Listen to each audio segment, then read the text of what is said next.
Go ahead. Testing, testing, 1, 2, 1, 2. Nope. Hold on. Okay. Hey, shalom. Yahweh Bahashem, Yahweh Shai Barakatam to all the brothers. Yahweh Shema Elatam Bahashem, Yahweh Shai to all the sisters.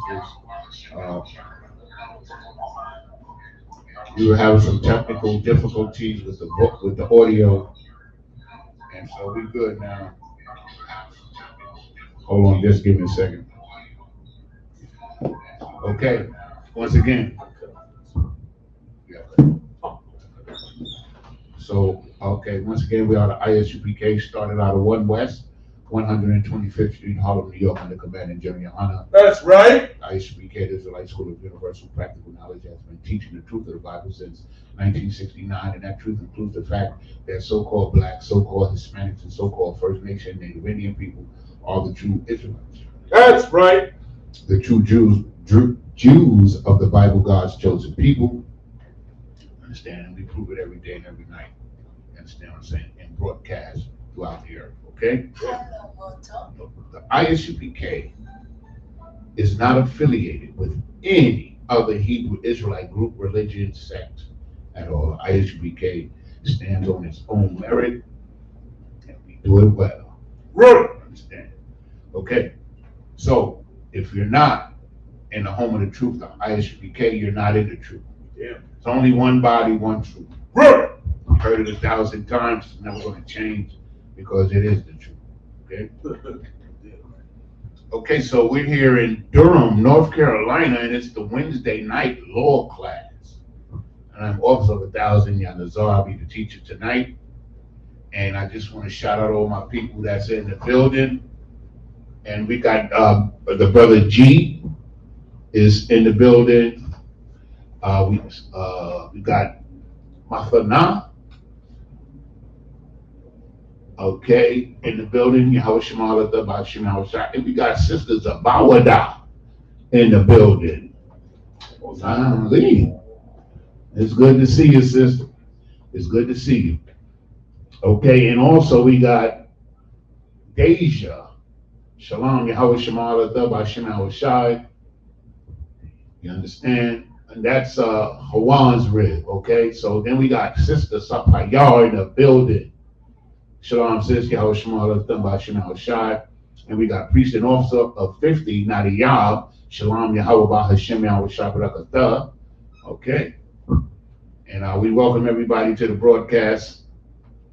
And we're going to get right into it. And tonight, of course, like I said, is the Wednesday night law class. So we're just going to deal with the law. Everything that we're going to bring out tonight is pertaining to the law. That's right. You understand what I'm saying? So give me Ecclesiasticus 19 and 19. Come. No, go ahead. Come. The book of Ecclesiasticus, chapter 19, verse 19. The knowledge of the commandments of the Lord is the doctrine of life. So the knowledge of the commandments of the Lord is the doctrine of life. The way of life that God has chosen for the Israelites. It is right. Of life. Understand? The Bible and what the Most High has revealed to us is the doctrine of life. The way that we should live. Understand? The way that we should learn to live. Of course, doctrine is something that is taught, right? So we teach the doctrine of the way to live that the Most High prescribed for us. You understand? We're not really concerned about how the other nations live per se. You understand what I'm saying? We have to get ourselves together first. We have to focus on what we need to do because we have been given the doctrine of life. Read on. Come. And they that do things that please him shall receive the fruit of the tree of immortality. You understand? Which in the New Testament they call everlasting life or resurrection. You understand? Which simply means, you understand what I'm saying, that your family and you keep coming back. You understand what I'm saying? Into life forever. It's not that you live in that one body forever. That's right. It's that you repeatedly come back into life. Understand, in a new body, of course. Okay. Right. Any more on that? No, sir. The doctrine of life is the way to learn how to live. And I don't think that there's any more simpler way to describe it. You understand? The way to live. You understand? It's the righteous way to live. It's the doctrine of life. And the Bible teaches us what it is. And Commandment General Yohana, you understand, has preserved it. Understand? Through many tribes. Understand? And has presented it to the generals and the captains and the officers above us.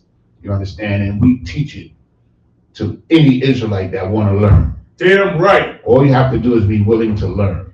That's it. Okay? So now, with that being said, give me Baruch 4:1. Okay.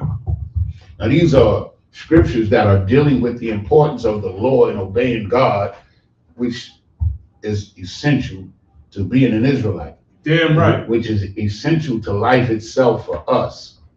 You understand? We have to obey God. You understand? We got Monisha. Yahushua Shai. Okay, so this is Raleigh Monisha. But we got two Monishas here. What I found out yesterday is two Monishas in the school. Okay. And you Monishas, y'all hang in there and stick around and get that Hebrew name. That's right. You know what I'm saying? I see y'all coming to class. That's a good thing. Keep it up. Okay, we see my brother G coming to class on the regular. You understand? And that's a good thing as well. Damn right. Okay.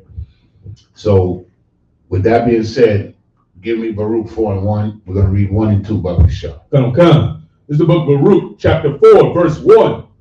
This is the book of the commandments of the Most High, and the law that endureth forever. So this is the book of the commandments of the Most High, and a law that endures forever.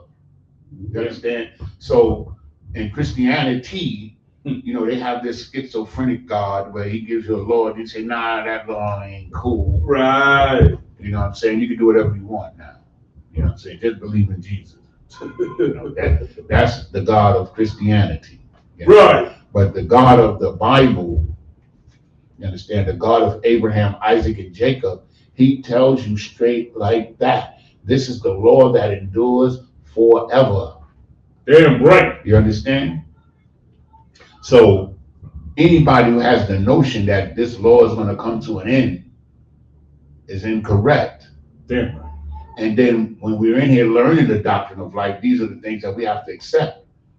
So when Yahushua Mashiach, or who you call Jesus Christ, returns and establishes the kingdom of heaven here on earth, this is the law that we're going to go by.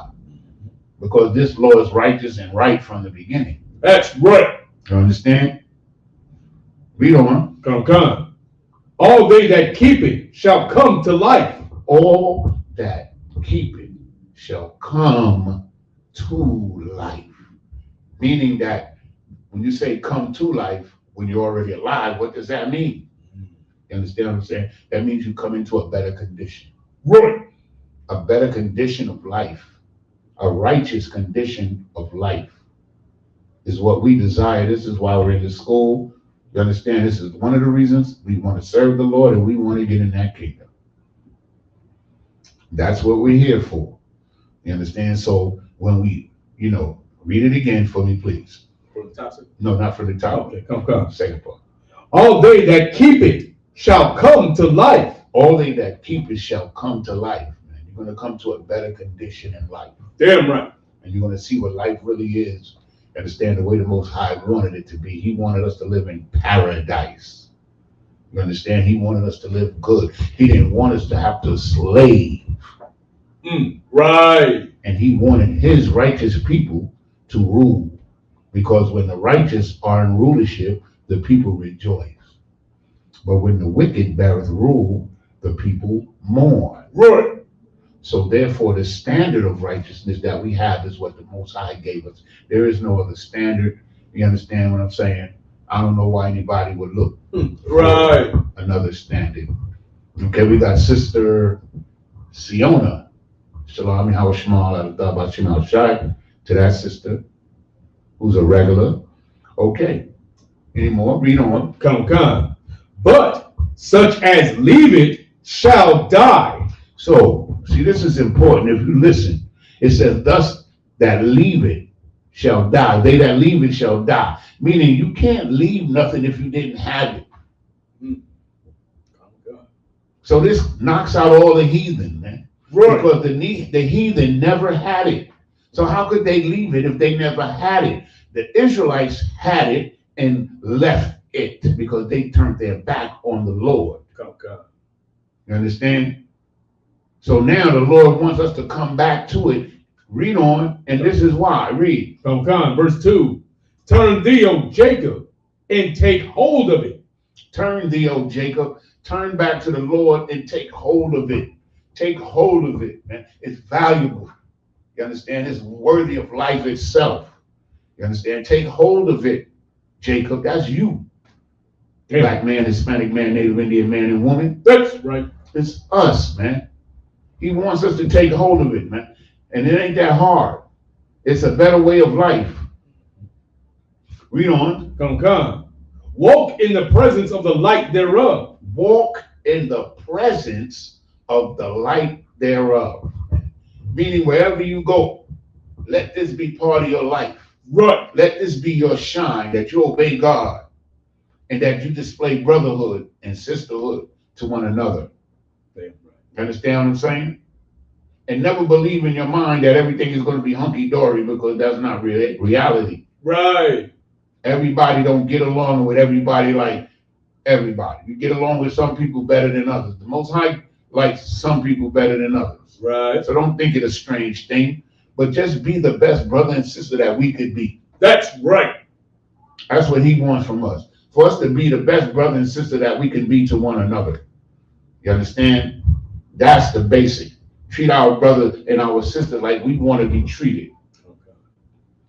You understand? They used to call it the golden rule. Right. Oh, they call it. But we call it brotherhood. You understand what I'm saying? That's what we call it, because that's what it is. It's brotherhood. And that's what the Most High wants us to do. Christ says he's going to know us by how we treat one another, man.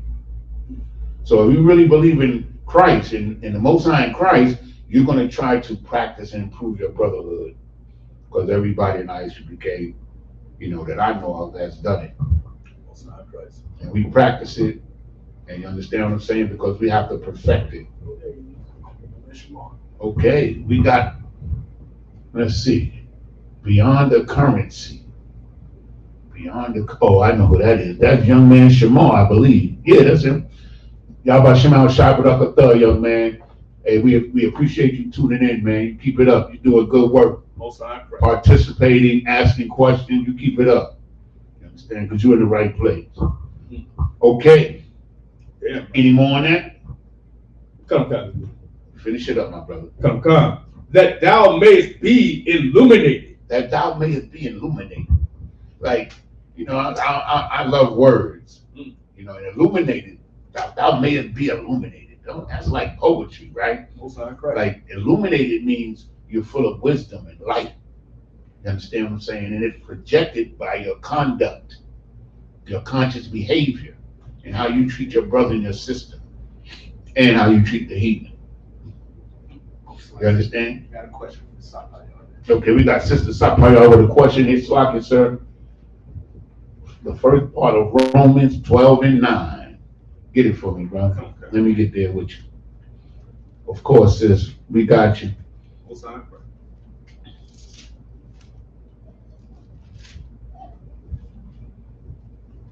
Okay, Romans 12 and 9. Okay, when you get it, read it, brother. Come. The book of Romans, chapter 12, verse 9. For this, thou shalt not commit adultery. Thou shalt not kill. Thou shalt not steal. Thou shalt. Okay, that's Romans 12 and 9. Come. Romans 12 and 9. Oh, Salaki. No, it's not. Sure. 12 and 9, sir. Salaki. Book of Romans, chapter 12, verse 9. Salaki. Let love be without dissimulation. Okay, so now, dissimulation, we know what let love be without. We know what that means. Dissimulation. So dissimulation is the opposite of assimilation, right? What's our Christ? So if we could get the definition of dissimulation, but to disassemble, don't let love cause people to be divided. Don't be divided in love. Don't disassimilate, because the Most High says, gather yourselves together. So we want to simulate, right? But the brother's going to get the definition of dissimulate, which will help us to break it down even further. Let love be without dissimulation. Dissimulation is division. You understand? And what we have to learn in here, all of us, is how to, like, sometimes we got to push our feelings and stuff aside, because it's our own feelings sometimes that, just keeps us separate from brothers and sisters. Understand? So you got it? Okay, he's going to read the definition for dissimulation. Dissimulate, by the Merriam-Webster Dictionary, to hide under a false appearance. I also got one for the Oxford, sir. Go ahead, read that one too.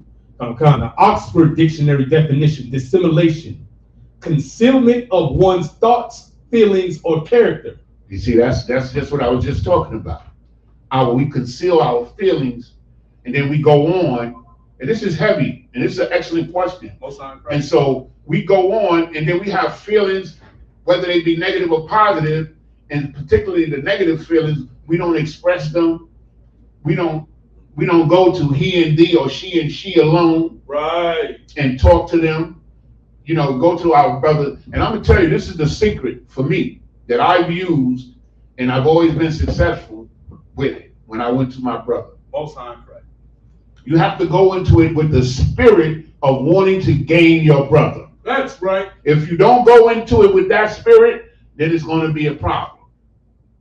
You understand? So we don't want to, if we have an issue, what he's saying is, if you have an issue, don't let that issue, you love your brother and your sister. We love all Israel, but don't let that issue, Salakia, be a dividing factor.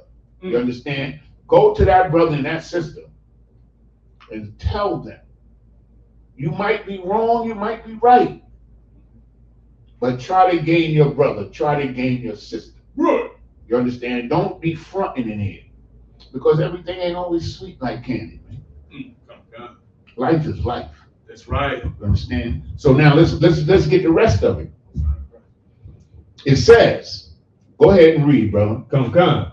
Abhor that which is evil, cleave to that which is good.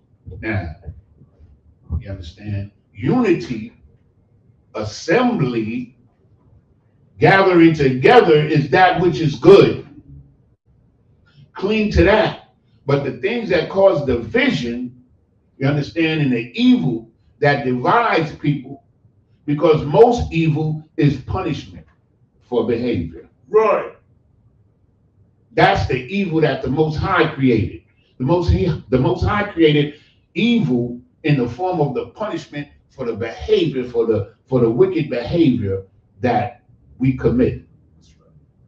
So he wants us to cling to that which is good. And that's all of the things that the ISUP stands for. And we try to teach all of the people here. You understand? From Commanding General Yohana, you understand, to the littlest child. That's right. You understand what I'm saying? We have to learn how to love, because the love that we had for each other has been destroyed. And the ISUPK and the Commanding General Yohana, we're building it back. Right. And love ain't always sweet. And love ain't always romance either. At all. You understand what I'm saying? Christ loved all the Israelites, but he wasn't romancing any of them. Hell no. You understand? Because love is work. Romance is a byproduct. You understand? It's a byproduct of love. You understand? It's something that happens on the way. You understand? So now, Sister Sapayar, that was an excellent question. And, you see how everything is connected to the law and brotherhood. We can't separate anything from that. That's right.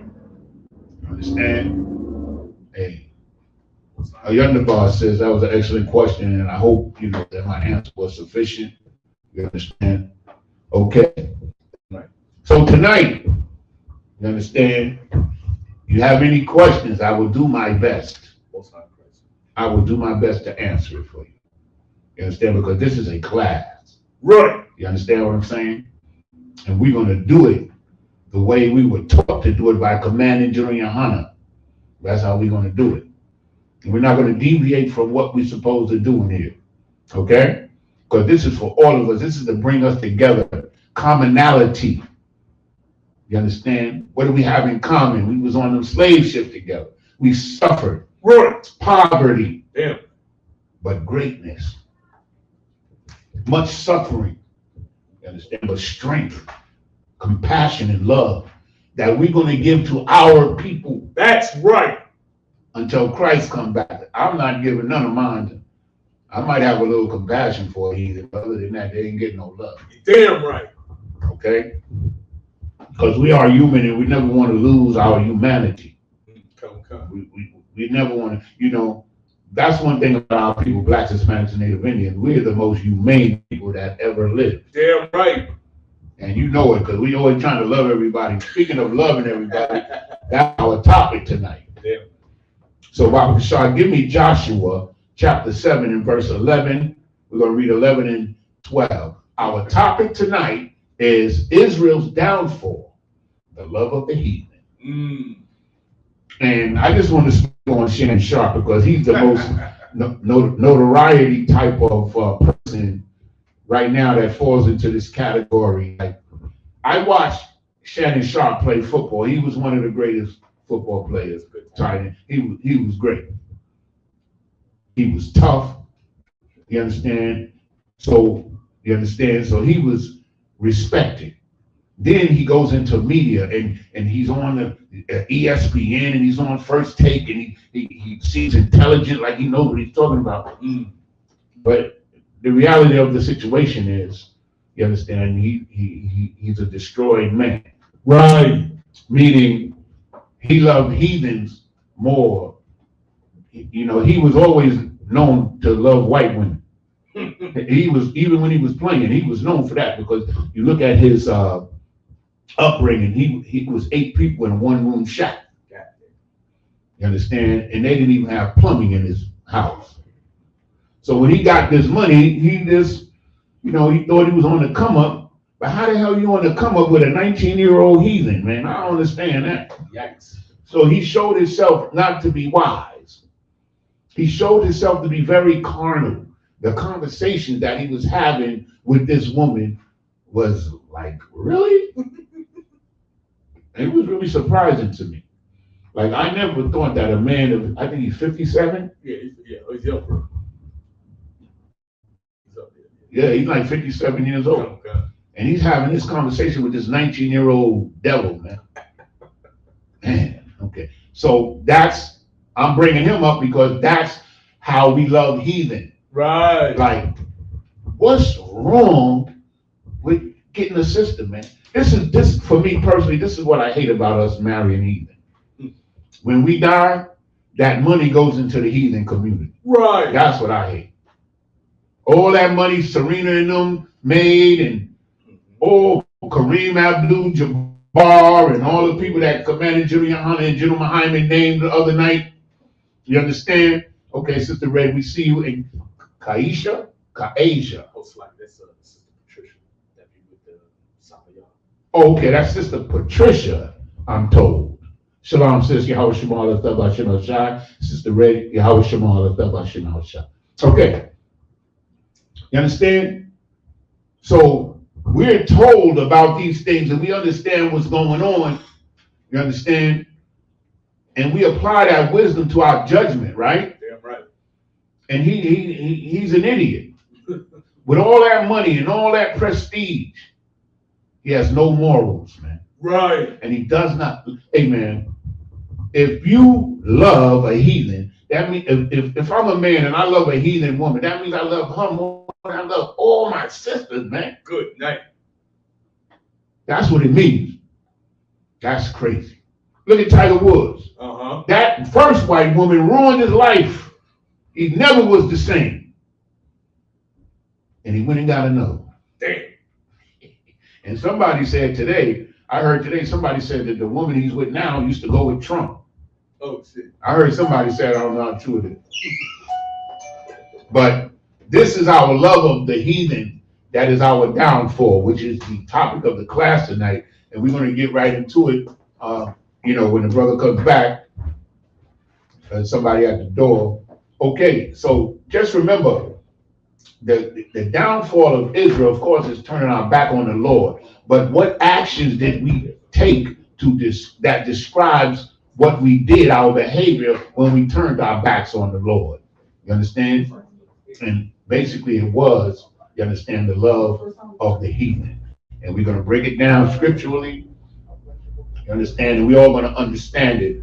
And we're going to all understand that we have to stand strong in our love for Israel and focus our love on our own people and work it out, man. The solution is not easy. The solution is to continue to work and do the best that we can. You understand what I'm saying? As an individual in a huge, large, tremendous, wonderful family called Israel. Okay? That's where we're at. So all of these brothers and sisters that have married heathens, look at look at Kanye West, man. Like Kanye is another one. He's destroyed, man. Right.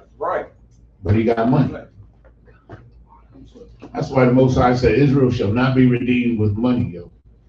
Because money doesn't make who you are. Right. It's your wisdom and your conscious behavior that makes who you are. It's your level of morality, integrity, and love. You understand? That determines what type of person we are, man. You can get on, like, when in Romans 12:9, that's Sapayah brought up. It's like saying, don't be fronting about this. You understand what I'm saying? Love your people for real. Regardless, man, it ain't easy. Christ was on the cross, and they just tortured him and beat him, stuck him in the side with a spear, and he's up there saying, forgive them not, O Lord, for they know, I'm paraphrasing it, but they know not what they do. Because he sincerely loved his people. Understand? They didn't know what they were doing. He wasn't lying. When they destroyed Christ, when they murdered him, them fools ain't know what they was doing. Right. But one day they're going to know. They're going to know. Right. Okay. So, Baba Shah, give me Joshua 7:11. Okay. The book of Joshua, chapter 7, verse 11.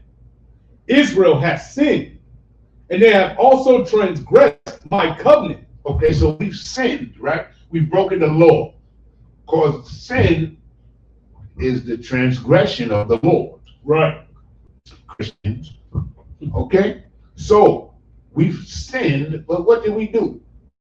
Okay. And they have transgressed my covenant. They broke the covenant, the agreement that the Most High had with Moses as the mediator. That's the covenant. Let's read. Okay. Which I commanded them, for they have taken of the accursed thing, and have also stolen and disassembled also. You see that? What a coincidence. There go that word again. Disassembled. They've stolen. Read it from right before stolen. Come. For they have taken of the accursed thing. They have taken of the accursed things. What are the accursed things? The ways of the heathen. Right. And they've stolen the heathen's customs.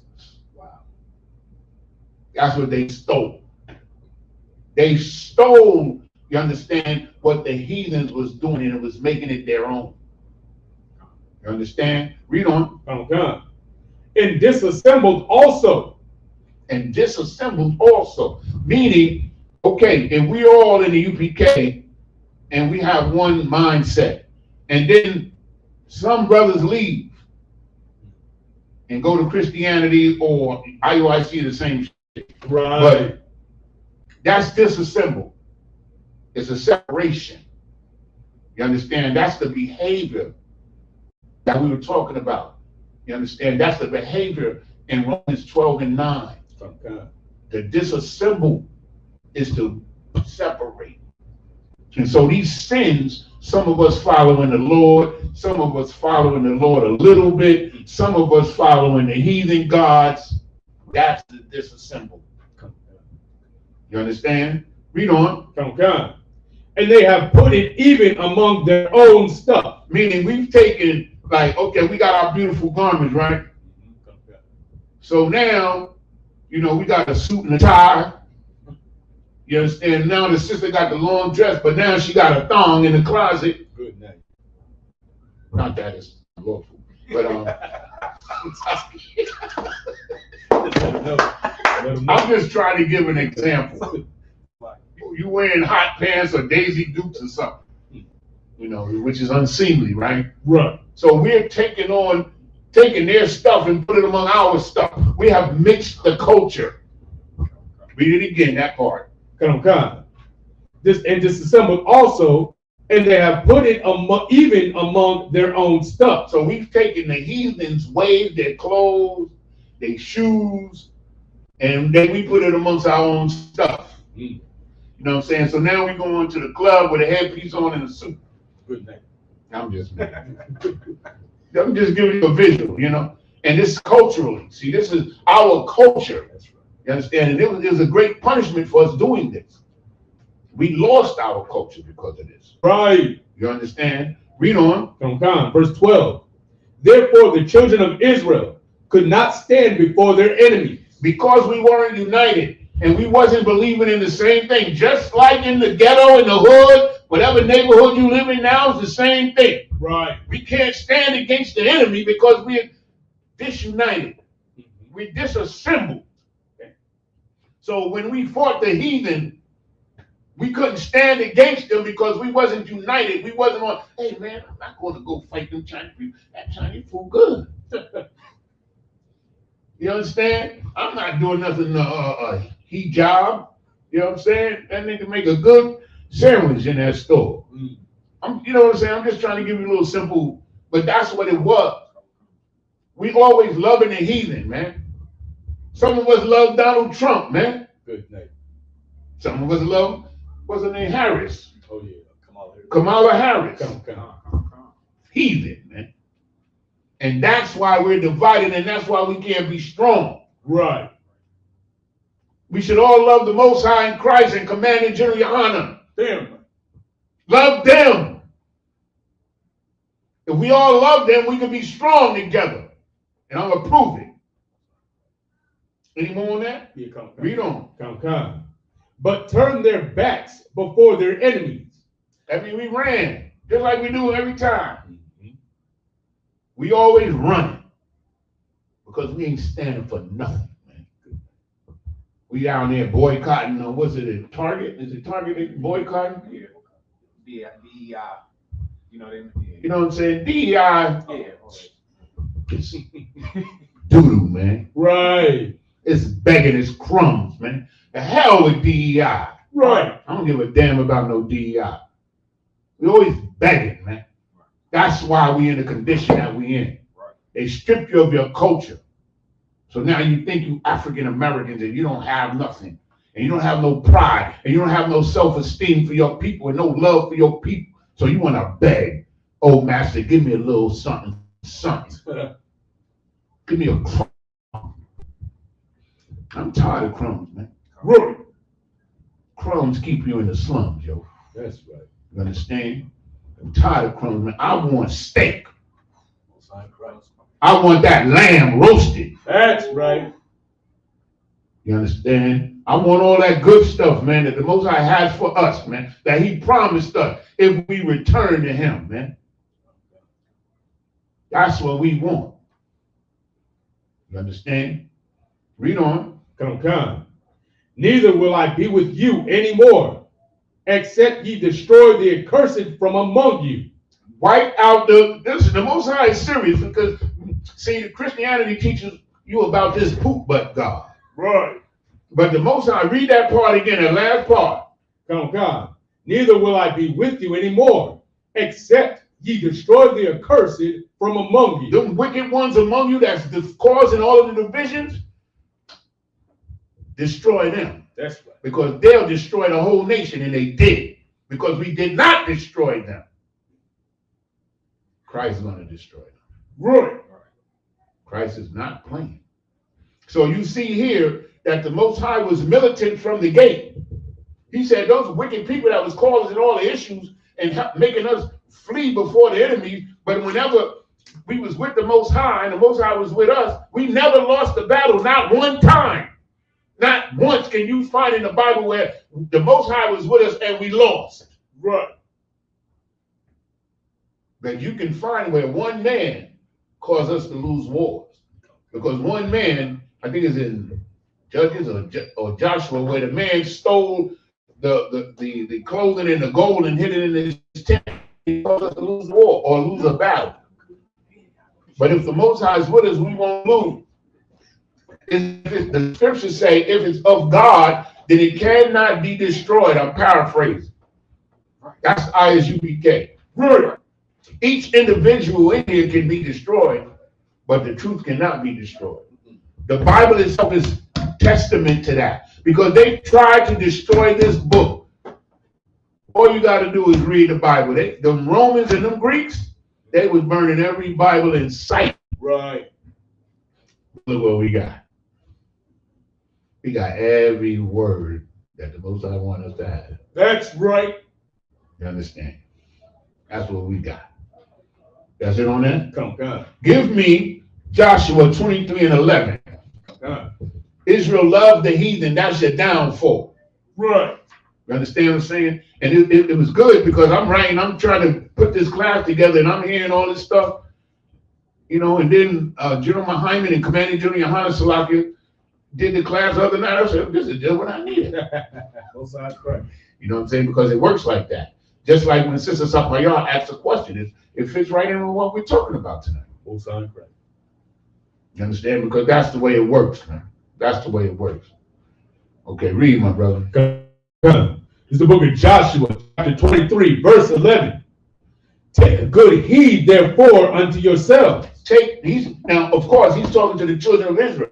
He said, check yourself. Take heed of yourself. Check what you're doing. That's what right. I'm doing. What we're doing. Take heed of yourself. Read. Okay. That ye love the Lord your power. You understand? Make sure you love God. And you know what that means? You doing what the hell he says and obeying him. That's right. That's what that means. Right. And treating your brother and your sister the way you should. That's what that means. Read on. Come, verse 12. Else if ye do in any wise go back and cleave unto the remnants of these nations. Hold up. He said elsewhere. In other words, if you go back, because now we're in Egypt 400 years. Okay. We're now a nation of almost 3 million people. Because 600,000 men, warriors, between the ages of 20 and 40 left out of Egypt. So you got to add the women, which is always more women. You got to add the children and the older men, 40 and older. I say it's between 2 and 3 million people. So now we're a nation. We're a nation with an identity and a culture and a God. Right. And he's telling us, if you go back to following the ways of the heathen, the Egyptians, read. Okay. Even these that remain among you. Because when we left Egypt, the ones that remained among us was, like some of us was married to Egyptians and other heathens, including Moses. Okay. But all of them died off because that whole generation, except for Caleb, Joshua, and what's the other brother name? It's 3 of them. Everybody else in that generation died off. Now their children went into the land. That's right. You understand what I'm saying? But these heathen, there were some heathens, a few, with us. He said, even them, get rid of them. Read. Okay. Even these that remain among you, and shall make marriages with them, and go in unto them, and they to you. Verse 13. Hold it right there. You see what I'm saying? He said, even them that's among you, don't marry them. Even though they with you, get them out of the camp. That's right. The Most High wants us to be a holy people. We got to understand what that means to a degree. Set apart, separate, special. We're going to get it all. Okay, we got Brother King Aeon 56. Do we have to get rid of the curses to gain our inheritance? That's a good question. It's not that we're going to get rid of the curses, but what we can do is follow the Lord, and the Lord is going. The curses come to an end at a certain point. Right. We're under these curses until Christ come back, or we all come into the ISUPK. But then we all come into ISUPK, we're obeying God. You understand what I'm saying? But the curses are punishments. You understand what I'm saying? And our people are under these punishments until they come back to God. That's it. And our inheritance, we're not going to get the inheritance until Christ returns. You understand what I'm saying? But we prepare to receive the inheritance by what we do on the earth now. That's right. What we're doing now in the ISUPK, the Command and General Yohana, we're preparing to receive the inheritance. You understand? And you have to know what the inheritance is for you to properly receive it. Okay. You understand? Young man G said that's his son. Oh, Most High in Christ, man. Bring him around. Damn right. That was a good question. You understand? So we definitely going to get our inheritance. But if you want to participate in that, you have to come back to the Lord. Right. You have to. If you don't come back to the Lord, you're going to be the least in the kingdom of heaven, and I ain't going to get into what that means. Any more on that? Read 13. Come. Book of Joshua, chapter 23, verse 13. Know for a certainty that the Lord your power will no more drive out any of these nations from before you. If you start marrying them, this is in the book of Joshua. This is right when we came out of Egypt. Come. So he's saying, if you marry these people, he's not going to defend you, and he's not going to drive out these other nations or help you in the war that you're about to go into. Okay. Read on. Come. But they shall be snares and traps unto you. These nations around you, if you leave them around you and intermingle with them, they're going to be snares and traps. That's right. And Lord have mercy, was that the truth? Yeah, man, we started doing it. Oh my Lord. You're going to hear something. We're going to give you something. Read on.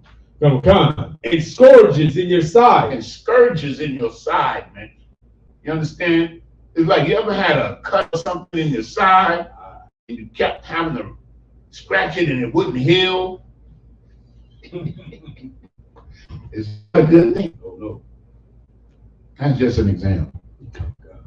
It's a sore in your side, man. Like when Paul wanted the thorn taken out of his side, Moses said, nope, my grace is sufficient. Right. That's us. You understand what I'm saying? I'll use myself as an example. It would be foolish of me to think of all the weird shit that I did in my life or think everything gonna be fine for me. Right. That's stupid. I ain't that kind of fool. You understand what I'm saying? That's what Paul was telling us. Yo, Paul did some wicked stuff. He ain't gonna be all sweet for you, Paul. That's right. You understand what I'm saying? But Paul, he stood Saul. I like calling Saul. He stood strong, man. That's right. And he completed his mission in setting up them schools. You understand? If he didn't complete that mission, there's less of a chance that we would have the truth now. That's right. That's how important what his work was tremendous. You understand? Damn right. So he's saying he ain't gonna fight for us. It's more. Read. Come. And thorns in your eyes. Thorns in your eyes. Damn. Ever get poked in the eye? I mean, everybody got poked in the eye, at least once. Yeah. Just imagine a thorn in your eye. He's saying he's be hanging out with these nations and marrying them and intermingling with them is going to cause you severe pain and discomfort. Right. That's what he's saying. Read on. Come. Until ye perish. Until ye perish, where? From off this good land, which the Lord your power hath given you. Man, this is one of my scriptures that like How happeneth, Israel, that thou art in thy enemy's land, waxing old? How is it? Because of this. That's right. You love them damn heathen. Mm. You love them heathen. Now you see, I'm going to use, what's his name? Shannon Sharp again. Like, they know he was doing all of this stuff. They knew he was going around these women and all that. They know. But they just waiting for you to slip up. Right. You know why? Let me tell you why they wait for you. Because they got another nigga right in the next room waiting to take that spot. Right. And he's going to be doing the same thing. How come in the sports world, in the broadcasting world, you never see one of them brothers that got a nice black family? Mm. They're all single or they got white women or heathens, man. All of them. Damn. You understand? Because that's the trap and the thorn. That's what it is. That's the trap. Listen, we watch the NFL draft every damn year. I watch it every year if I can. And every year, when the black players are drafted and you see their family, there's some white people there. And when them white people ain't sitting there with that little white guy. But when you see the white players draft, you don't see no niggas. When you see their family, ain't no niggas in there. Right. Ain't no niggas getting none of that money. But the white people, all you gotta do, the NFL draft is a hell of a thing to watch. It's very political if you know what to look for. You see all of them brothers. Almost every time a black player was drafted and they showed him in that room, it was some white people in there with him. Always. But when you see them white people, I was watching, I think I saw 2 white players that was drafted that had a nigga or 2 in the room. And that was probably a college buddy. Oh, right. I'm telling you, man, that's the trap that we're reading about. You understand? This money is a trap. It's a snare. Right. You understand?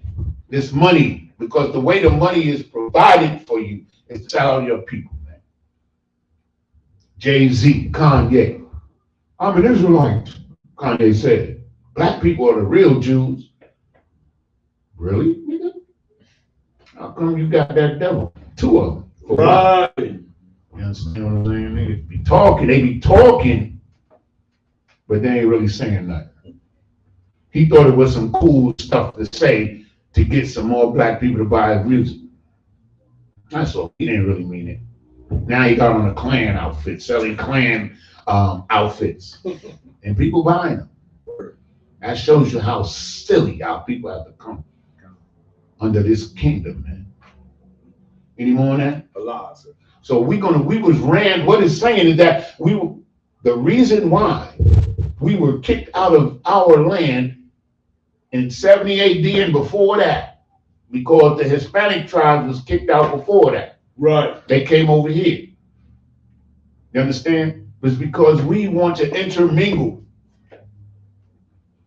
The Puerto Ricans or the Ephraimites was known for intermingling with the other nations. It's in the Bible. God. You understand? He was a cake unturned.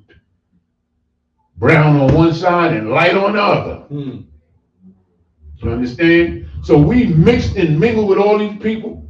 Judah was mixing in with the Philistines and the Africans. You understand? Mosiah didn't want that, man. That's right. So he kicked you off the land just like he said he was going to do. He put you on them slave ships just like he said he was going to do. That's right.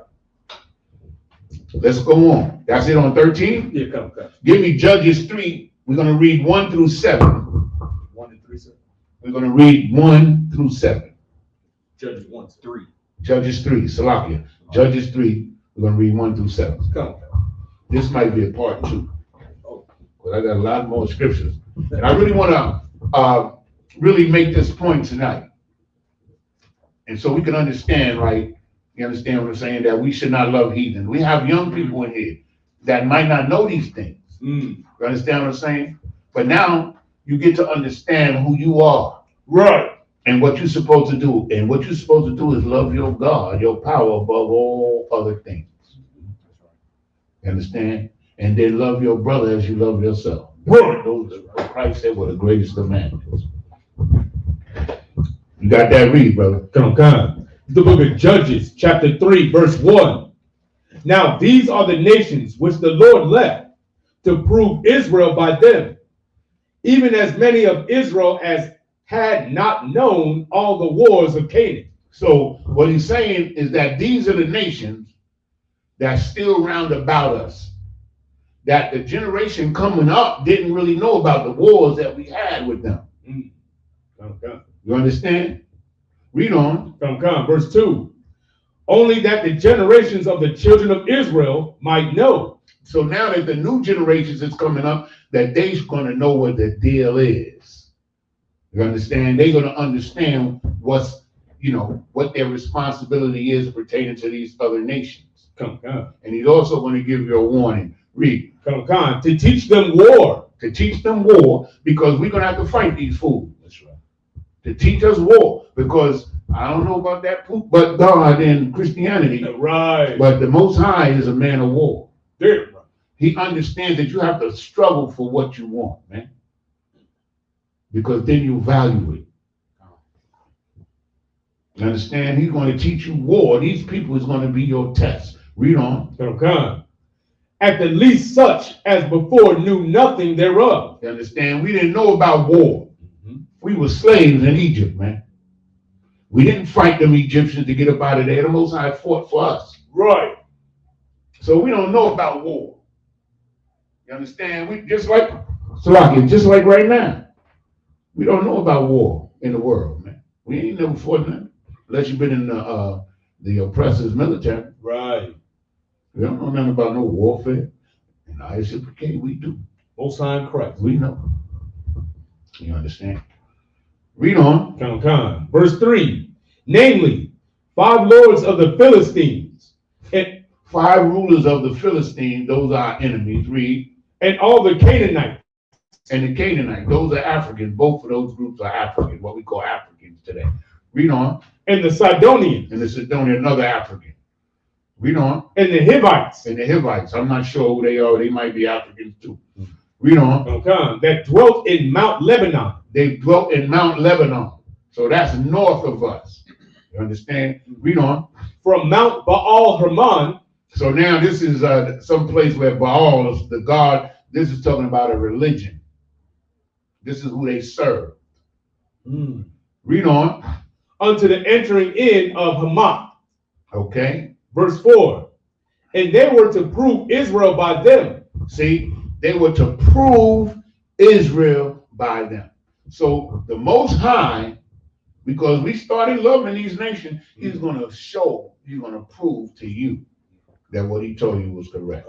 And he's going to see what you was going to do, because he left all of these nations around you because you didn't obey him. So he didn't, push all of those nations from around us.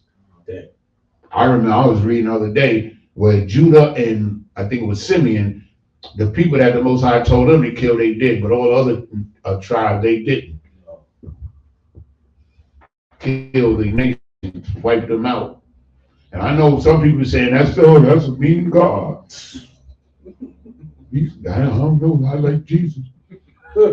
But in reality, the Most High wants to wipe wickedness out. That's right. That's what he wanted us to do. And he still wants us to do it. But now the only wickedness that we can wipe out is the wickedness among ourselves. That's right. That's it. We ain't got no power to wipe out the wickedness of the Chinese or the Edomites. We ain't got that power till Christ returns. Christ's gonna set them up. Boy. Read on. Come. To know whether they would hearken unto the commandments of the Lord. So these nations were left around us to know whether we were going to listen to God or follow these nations. Or are we going to follow their gods, or are we going to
All right, we back. We lost video. You understand? But we got my man Maya Shaw in here, man. He be doing his thing, man. Get that brother a hand. He be fixing shit. Okay. Yeah, man. I'm glad this brother's here with me, man, because these technical things is not my strong point. So, read that last part again. Come. Book of Judges, chapter 3, verses. I think it was on 4. Yeah, come.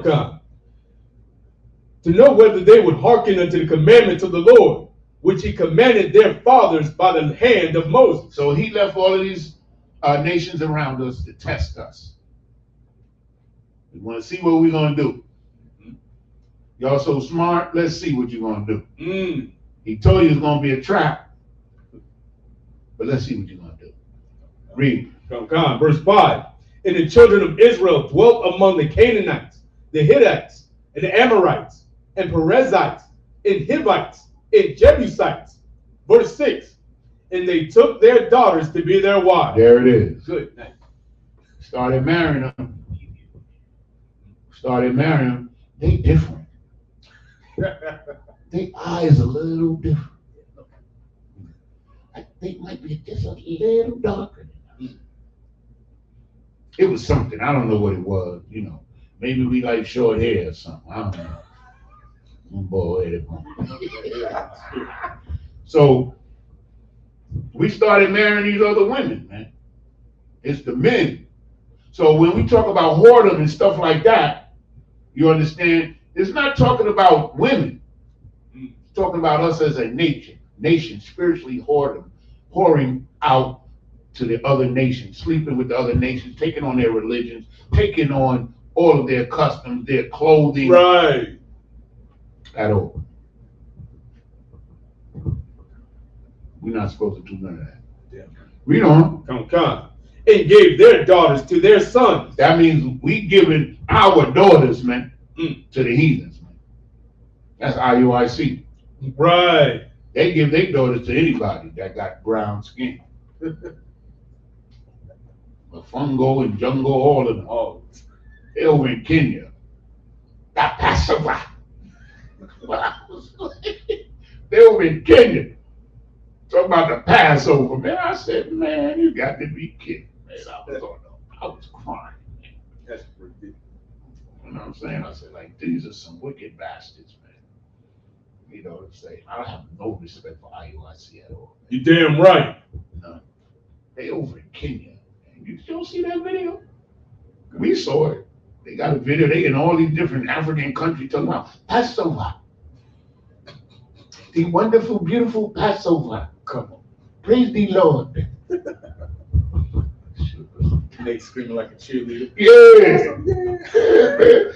Say it into the mic, yo. I hope y'all seen that video, man. I saw it, man. Yeah, so like you said, you got a nasty Nate over there chilling like a little cheerleader, like a 13-year-old girl talking about Passover. Man. That shit nuts. You know what I'm saying? Happy Passover. Happy Passover. What? Thank God for the ISUP cabinet commander. That's right. Okay. Read on. Come. And served their gods. Christianity, IUIC, Islami. Right. All that. Serving other gods, man. You're not serving the Most High.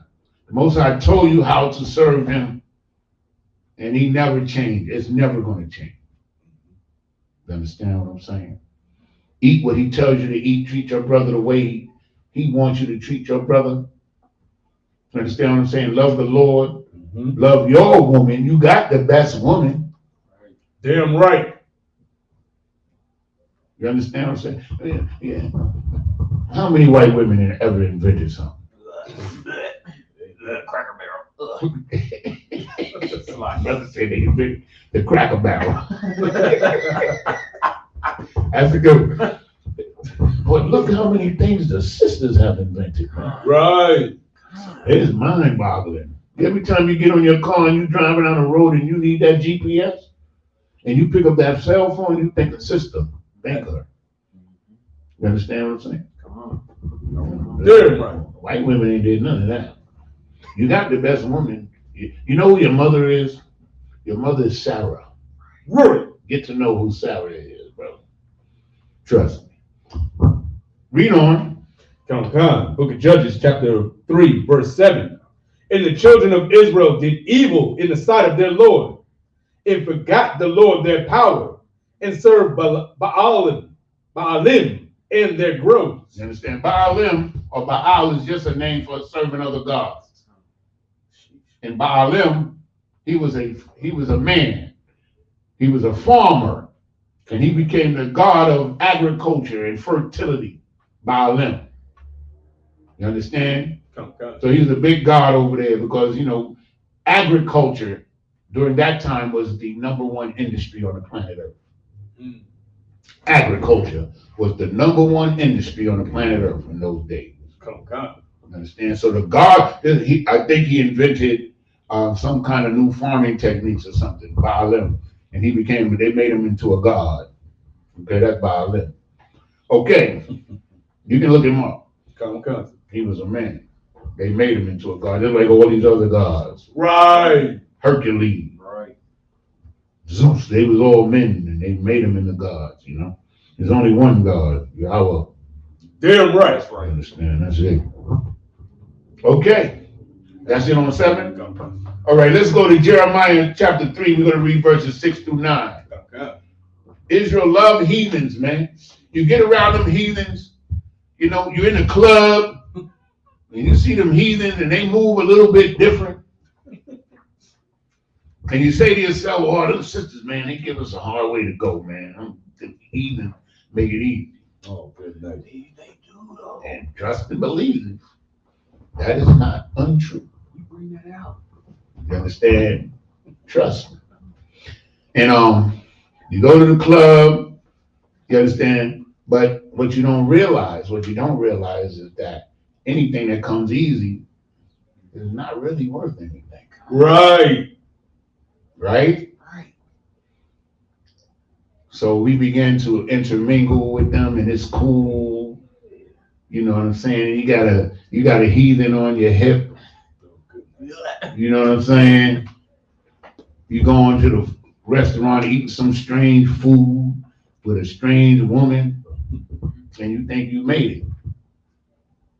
But what you're doing is destroying your own people. Right. And yourself. We're going to prove it if we get to it. Okay, Sister Red has a question. She says, is it possible to bring a curse upon your family or our future generations? Now, sister, you got to be more clear. I don't really know what you mean by bring a curse. We already under all of the curses that we can stand. That's right. So any curse that's going to happen to us has already been pronounced and put into effect. All of the curses that God curses as punishments, all of the curses or punishment that God put upon us, we're suffering right now or have suffered. That's right. There's not going to be any new ones. You understand what I'm saying? So the continuation of the curses that we're under is really the answer. Okay? We're not going to be, you can't like say curse him or curse, no. You already cursed. Right. Cursed it in the field and cursed in the city. You understand? There's no new curses coming. Most High in Christ, a younger boss says. Most High in Christ. Okay. I got you. Read. Come. The book of Jeremiah, chapter 3, verse 6. The Lord said also unto me in the days of Josiah the king, hast thou seen that which backsliding Israel hath done? So now let me give you the scenario. So Israel in this context is the northern kingdom. So he's asking, have y'all seen because now what happened, Israel, after Solomon did what he did, we might get into that, Israel didn't want to follow Solomon and his sons. They didn't want to follow Judah, so they wanted to separate. So they went north, and they were taken into captivity by the Assyrians. Come.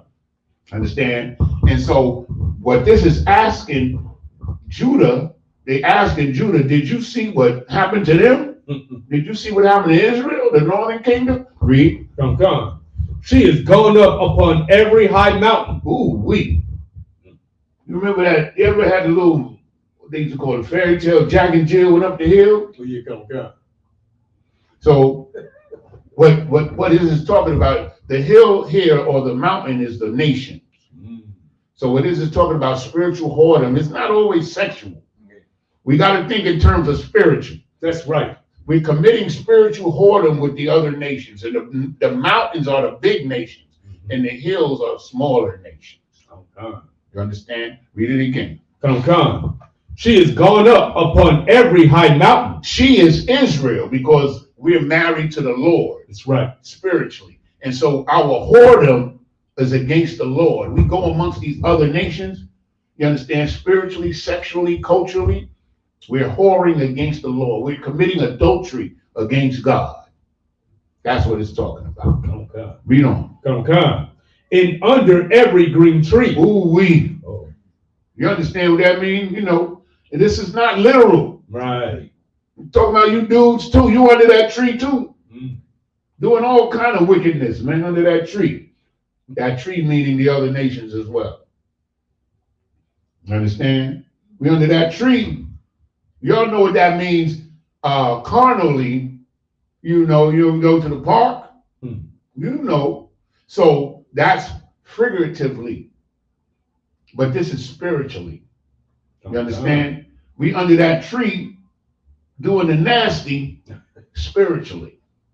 You understand? That's what it's talking about. Okay, read on. Come. And there have played the harlot. That's harlot, man. We call them hoes. Right. But this is not talking about women. They're talking about the whole nation. The men was hoes too. You understand? For real. So you got no, I had a precept for under the tree, like you said, we doing. Give it to us. Tree. You got the mic? Say it into the mic. The brother got a precept for us. Isaiah 66 and 17. They that sanctify themselves and purify themselves in the garden, behind one tree in the midst, eating swine's flesh, and the abomination in the mouth shall be consumed together, saith the Lord. See that? And that's what you were talking about, hiding under that tree. That's an excellent precept, brother. That's exactly what we're talking about. You understand? It's not figurative, it's not literally under the tree doing the nasty. It's that you're under the tree or under the cover of other nations doing what they do. Right. This is our problem, man. We the holy people, man. We must understand what that means. You have to. You have to understand what that means. Like look at the nation of Israel, man. Look at all the women we got, man. Right. God damn. What more do you want? Look, speaking of, I got another precept. Jeremiah 6. Come on with it. Jeremiah 6 and Salakia 2. I have Into the mic, my brother, please. Salakia. Your brother got another precept. Salakia. And that's Jeremiah 6 and 2. I have likened the daughter of Zion to a comely and delicate woman. Yeah. I like that. Because like we always tell you, the strength of our women is their femininity. That's right. And if you don't know what that means, just keep coming to class. Right. Your femininity is what's going to attract a man more than anything else. If you one of them, you're going to be by yourself. Right. You're going to be, but if you know how to talk to a brother, and you know how to keep your, what they call it, feminine wiles, you good to go. Trust and believe. Right. Because that's what a man really is attracted to. That physical stuff only lasts like 10 minutes. That's right. You know, and then he's looking at something else. That's just the way it is. Okay. Where we at? Oh, that was in verse 6. Read. We're going to read through 9. Come. Verse 7. And I said, after she had done all these things, turn thou unto me, but she returned not. Understand? He told us. He sent prophets. Mm-hmm. Come back to. That's why you're hearing me say this every week, damn near. Every prophet, his job from Moses to Christ was to bring the Israelites back to God. That's their job. That's right. That's it. That's our job today. It's nothing different. just the circumstances and the time, but it's the same job. When he says he told him to come back, did God come down and say, yo, come back to me? Hell no. He sent prophets. And the prophets told us what it is, and he's telling us right now. We ain't even getting to the goody good stuff yet. Right. We don't. Come.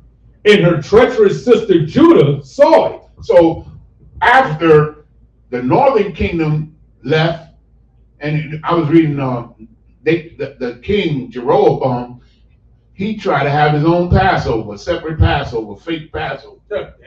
I'm gonna bring that out in the class in the future because I was reading it was like that. Try to get another Passover. It's like the IUIC. Right. Happy Passover. You know, for real. That's in the Bible. They try to have a separate Passover. Most I got mad. But he's saying here, even though Judah saw what happened to the northern kingdom, the southern kingdom saw what happened to the northern kingdom, they didn't listen either. Right. And I think it's Jeremiah 17:1, it says that Judah's sin is written with a pen of iron or diamond or something. And meaning Judah, the actual man Judah, he loved the whore. Right. And it was his son's betrothed, but he didn't know. But long story short, Judah loved whores. More than any other, I'm telling you, man, this is the truth, man. Judah loved whores more than other tribes. Judah loved whores, man. That's a fact, right? You understand what I'm saying? And this is something that we got to put out there because that's got to stop. Right. Because it's a simple matter of mathematics. If we don't love whores, there ain't gonna be none. Right. So Judah saw what happened to the northern kingdom. They went into captivity. They didn't listen. So guess what happened? The Babylonians came and got Judah and took them into captivity. Come. But the Most High told them that after a while, he told them to let us go back and build Israel back up. And that's a whole nother story for another day. Okay. Read on. Come. Verse 8. And I saw, when for all the causes whereby backsliding Israel committed adultery. He saw all the reasons why you are committing spiritual adultery with the Most High God. He saw all that. Read on. I had put her away and given her a bill of divorce. Put us away, man. He divorced us, man. You don't want that whore. Wants that whore, man. She don't went and slept with 400 dudes and trying to come in. Hey, babe, I'm sorry. That's right. I'm just speaking figuratively, but this is spiritual. This is a whole nation. This is not women. Come, God. These are men. Because men are responsible for the nation first and foremost. Right. So if anything is said, and they use the whore as an example that everybody can understand. But it's not talking about women. So I don't want the sister to feel anything about this. But these were the men who did it. Everything that was done wicked, the men did it first. Right. Everything. Then the women followed, just like now. The women, you understand, when the men started cheating, then the women started cheating. When the men started going Leviticus, then look at the women. And you know what happened? Like the most violent relationships are Leviticus relationships. Mm-hmm. That's a fact. Look it up. Because you don't lost your damn mind, man. Right. Up until 1973, Leviticus lifestyle was legally insanity. It was a legal, you understand, mental illness until 1973. And Lord, when they changed that law, Lord have mercy. Sodom and Gomorrah appeared almost overnight. I'm coming out. I want the world to know. Oh no. Well, let it show. You know, that was the song back in the day, y'all don't know. But everywhere you go, you see them, boy. Let me stop. Read on, brother. Come. Because I seen all of this stuff change, man. That's why, man. I seen it, man. Go ahead. Yet her treacherous sister Judah feared not. See, Judah seen what happened to the southern kingdom, saw what happened to the northern kingdom, and still didn't listen. Still thought that they could be slick. Still loved them whores and became a whore themselves. Read on. Okay. But went and played the harlot also. You understand? The spiritual harlot. Read on. Okay. Verse 9. And it came to pass through the likeness of her whoredom that she defiled the land and committed adultery with stones and with stocks. You understand? Now, what does that mean? She committed adultery with stones and with stocks. So the stones is idols, of course. We already know that. Okay. And the stocks are idols too, but the stocks are a little different. Because the stock, if you take stock in something, you're hoping for a return. You understand? You're hoping for a gain. If you look up the legal definition of stocks, that's what it's going to take you. ROI. You understand? And so we took stock in things that had no value and played the whore. You understand? The Most High God is giving us all the information that we need to understand. That's it. And our job as priests and prophets of the Lord is just to tell our people the truth, man. That's right. That's what we're trying to do. That's what we're trying to do. Yeah, so part of that was Diana Ross. You know, you ain't that old, something like that. Copy. No, but I think that was like in the 80s. That was like 81, something like that. But it came out with that song, and she didn't intend it, Diana Ross, you know, she didn't intend it for them, but they adopted that song, and it was everywhere, man. I hated that song. I still hate that song. Right. I hate that song. I don't even care for Diana that much, to tell you the truth. Yeah, she married them heathens, man. He used to grin at us and shit. But with that white man, you know the word. You understand? But anyway, let's go on, brother. Okay, that was the end of the verse 9. That was it. Okay, so now give me Jeremiah 2:13. Okay. Because I'm going to drum it into us. Because the heathen and loving the heathen is our downfall. Right. You understand? Come on. Okay. It's the book of Jeremiah, chapter 2, verse 13. For my people have committed 2 evils. They've committed 2 evils. Now check this out. This is a summation of it all. This is a beautiful scripture right here. Read. They have forsaken me, the fountain of living waters. It held them out cisterns, broken cisterns that can hold no water. So let's break it down. You understand what I'm saying? They turn their backs on God. We understand that part. And they hewed out cisterns, broken cisterns. So it's just like a cup, right? That's broken, and you pour water in it, and it doesn't hold water. So what it's talking about is that they lost the truth. Right. Understand? They took on the ways of the other nations that could not, you understand, satisfy their thirst for the truth. Their thirst for what they should be doing. Broken cisterns is the systems and the religions and the gods of the other nations. That's what it's talking about. Most High Christ. You pour water into a broken system, it's just like you didn't have no water. Right? So that's what it's talking about. Understand? That's what we did. We love heathens, man. That's what it's talking about. We love the broken systems. Cisterns are systems, religions. You understand what I'm saying? And gods of the other nation. It don't hold no water. You think Christianity is going to hold water? You think Islam is silly? Like right. I used to be a Muslim, and I thought I was on to something. But since I came to Isupk, the Christians do a better job at arguing their point. The Muslims is just like, damn. I said, damn. I'm glad I got out of there. Most High Christ. That's what I'm saying. But anyway,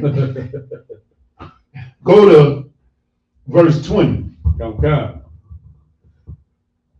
Book of Jeremiah, chapter 2, verse 20.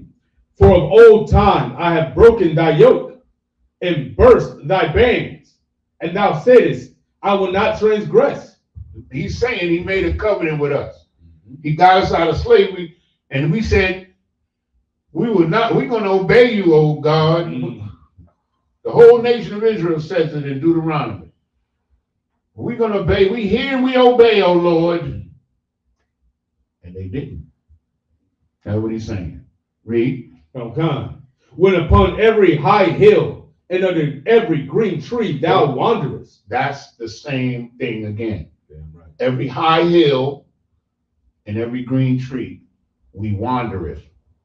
You understand? So we check out Buddhism. You understand what I'm saying? Yo, ring, rung, ring, Remember Tina Turner? Yeah, go. I wanted to smack her through the TV. But and I wasn't even in the truth. But we trying every damn religion, and you know, I don't know if y'all know what Hare Krishnas are. But Hare Krishnas was some weird dudes, man. They used to wear these like orange robes, and they used to have these dots, and they used to keep these bald heads. And they used to be in the airport in the bus terminal playing the tambourine and singing these songs. Hare Krishna. And it used to see black people doing it, man. Wow. Is that with the Buddha is that Buddha stuff? They have some god they call Krishna. Oh, That's this East Indian culture. They used to hand out little Yeah, y'all might not know them because they came out strong real quick, but they disappeared. Okay. Because ain't nobody, they was crazy. But it used to kill me. You used to see black people in the Hare Krishna, man. That's wild. That is. And they was from 125th Street. That's crazy. It's a lot. A precept off of your last precept. Go ahead. Into the mic, Bob. Good shot. Salakia. Matthew 15:8. This people draw nigh unto me with their mouths and honor me with their lips, but their heart is far from me. That's Christianity. That's right. Christianity. I love Jesus, man. That's my Jesus. That's my Jesus. But they hate the Lord, man. They do. Because they'll do anything. Can you imagine? I always use this because this is very simplistic. Can you imagine turning your back on the Lord for a pork chop sandwich, man? That's what they do. They will not give up that swine for nothing. All you got to do is pray over it, and everything. It's not what go in your mouth to make it clean. But it will come out. Read on, brothers. You understand what I'm saying? They mouth talk it.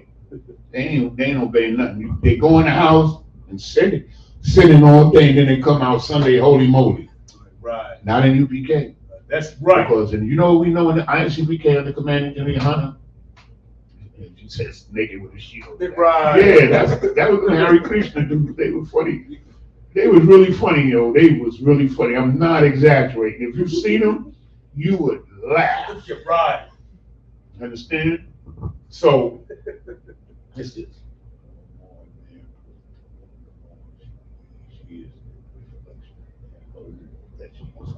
That's true what you're saying, Red. Sister Red. Okay, so where we at? Still in Jeremiah 20, sir. Read 21. Come. Is it more than 20? Just Yeah, just finish it up, brother. Come. Whereupon every high hill and under every green tree thou wanderest, playing the harlot. Verse 21. Yet I had planted thee a noble vine. I made you great. Yeah. You was a noble vine, man. A noble bloodline. That's what the vine is. You was noble. You had nobility. You had dignity, integrity. You had rules. You had beauty. You had love for yourself. Remember how Jacob went all the way to his father's country to find a woman from his own tribe, man. Right. He was told, don't marry none of them Africans. Go back to your own people and find a woman. Right. Understand? And the Most High hooked him up. Damn right. Because he listened. And he got Rebecca. You understand? I'm talking about Isaac. So, go Go on, read on. Come. Holy, a right seed. Holy. What does that mean? It means set apart, separate. Holy, a right seed, meaning that you right, you the one, you the man. You the one that God chose. You holy, you better than these heathen, man. We gotta believe it. And Most High is saying it. Read it again. Come. Yet I have planted thee a noble vine, holy, a right seed. How then art thou turned into the degenerate plant of a strange vine unto me? Ooh, that's a cut, man. Damn right. How will you become a degenerate? Men with breasts, man. Hey, that's degenerate, man. It's disgusting. Women walking around with big muscles, bigger than mine. Good night. Disgusting. Right. I hate to see that. I hate to see a woman with big muscles. I swear. That word. It's the most disgusting thing I ever seen, man. They showed this woman the other day. Did y'all see that picture? This woman, she must have been taking steroids to the gym. They on that shit. Yo, she had muscles like this. Who the hell is that? I said, she must be gay, because they know they have that shit. Come. Ain't no brother going with that. Hell yeah. I'm telling you that. Nah. I pay for this dinner, but this is it. What?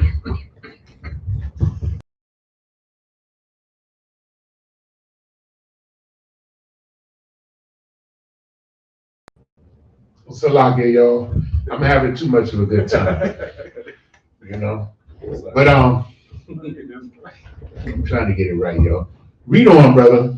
Verse 22. That was in the 21. No, give me Proverbs 5 and 3. Proverbs 5 and 3. Proverbs 5 and 3. Because all of these things are spiritual. Right. Now, the physicality that came along with them doesn't change the overall fact that we hoard against the Lord and we love the heathen more than we love the Lord. So, if a man commits adultery, you understand, and sleeps with another man's woman, he doesn't love the Lord. Right. Understand? If a woman commits adultery on her husband, she doesn't love the Lord. Right. She loved that thing more than she loved the Lord. The Lord is not a fool. Right. We human beings, we try to make excuses. We ain't any excuses, man. Once we learn this truth, man, there's no more sacrifice for sin, man. Understand? Got that? Come. Read it.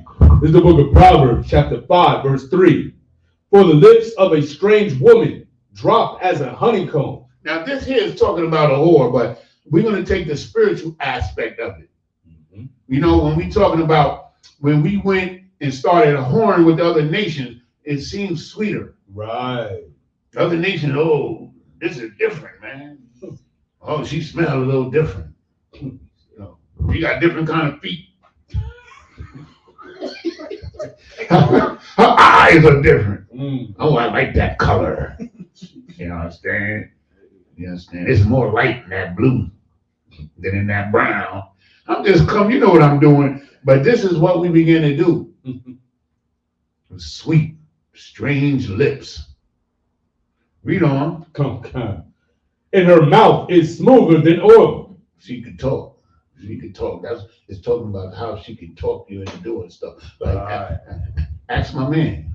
What's his name again? Shannon Sharp. Come. He had a little 19-year-old dusty old whore. Right. Just playing him.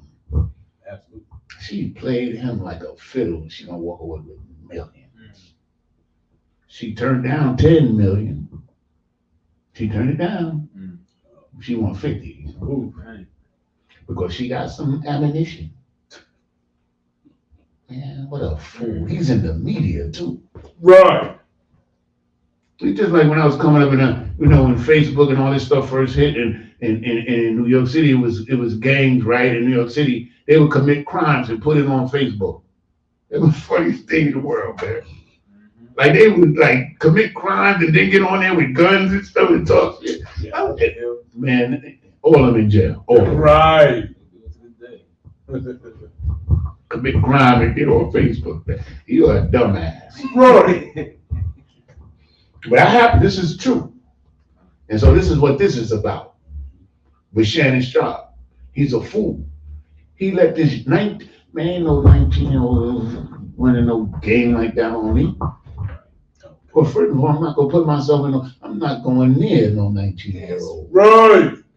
20-year-old, 30-year-old, maybe 40.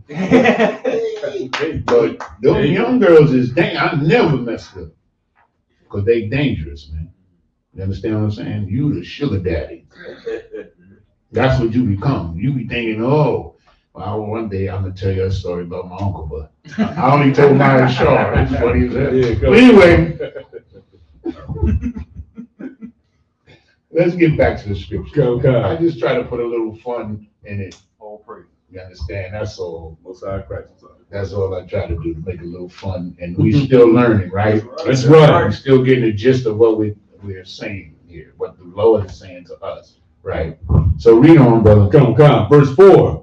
But her end is bitter as wormwood. Mm-hmm. Shannon Sharp. Damn right. Her end is bitter as wormwood. Wormwood is bitter as hell. Understand? Read on. Come. Sharp as a two-edged sword. Sharp? Shannon Sharp? Oh, Look at that. What a coincidence. Read on. Come. See, like this is telling you. This is why I brought up Tiger Woods. Uh-huh. You understand? Kareem Abdul-Jabbar. That's right. You know, when General Hyman read off the list the other night, was it General Hyman or was it General Mayakala? They was reading off the list of all the black celebrities that married white women. And they're like, damn, they took up almost a whole hour. Wow. I'm exaggerating, but it was a lot. And all of them I knew, except for a couple of them. You know what I'm saying? They was married to heathens, man, and all of them was destroyed. Michael Jackson, Prince, you know what I'm saying? And Michael Jackson married an ugly white woman. Yeah, word. Yeah. Y'all ever seen her?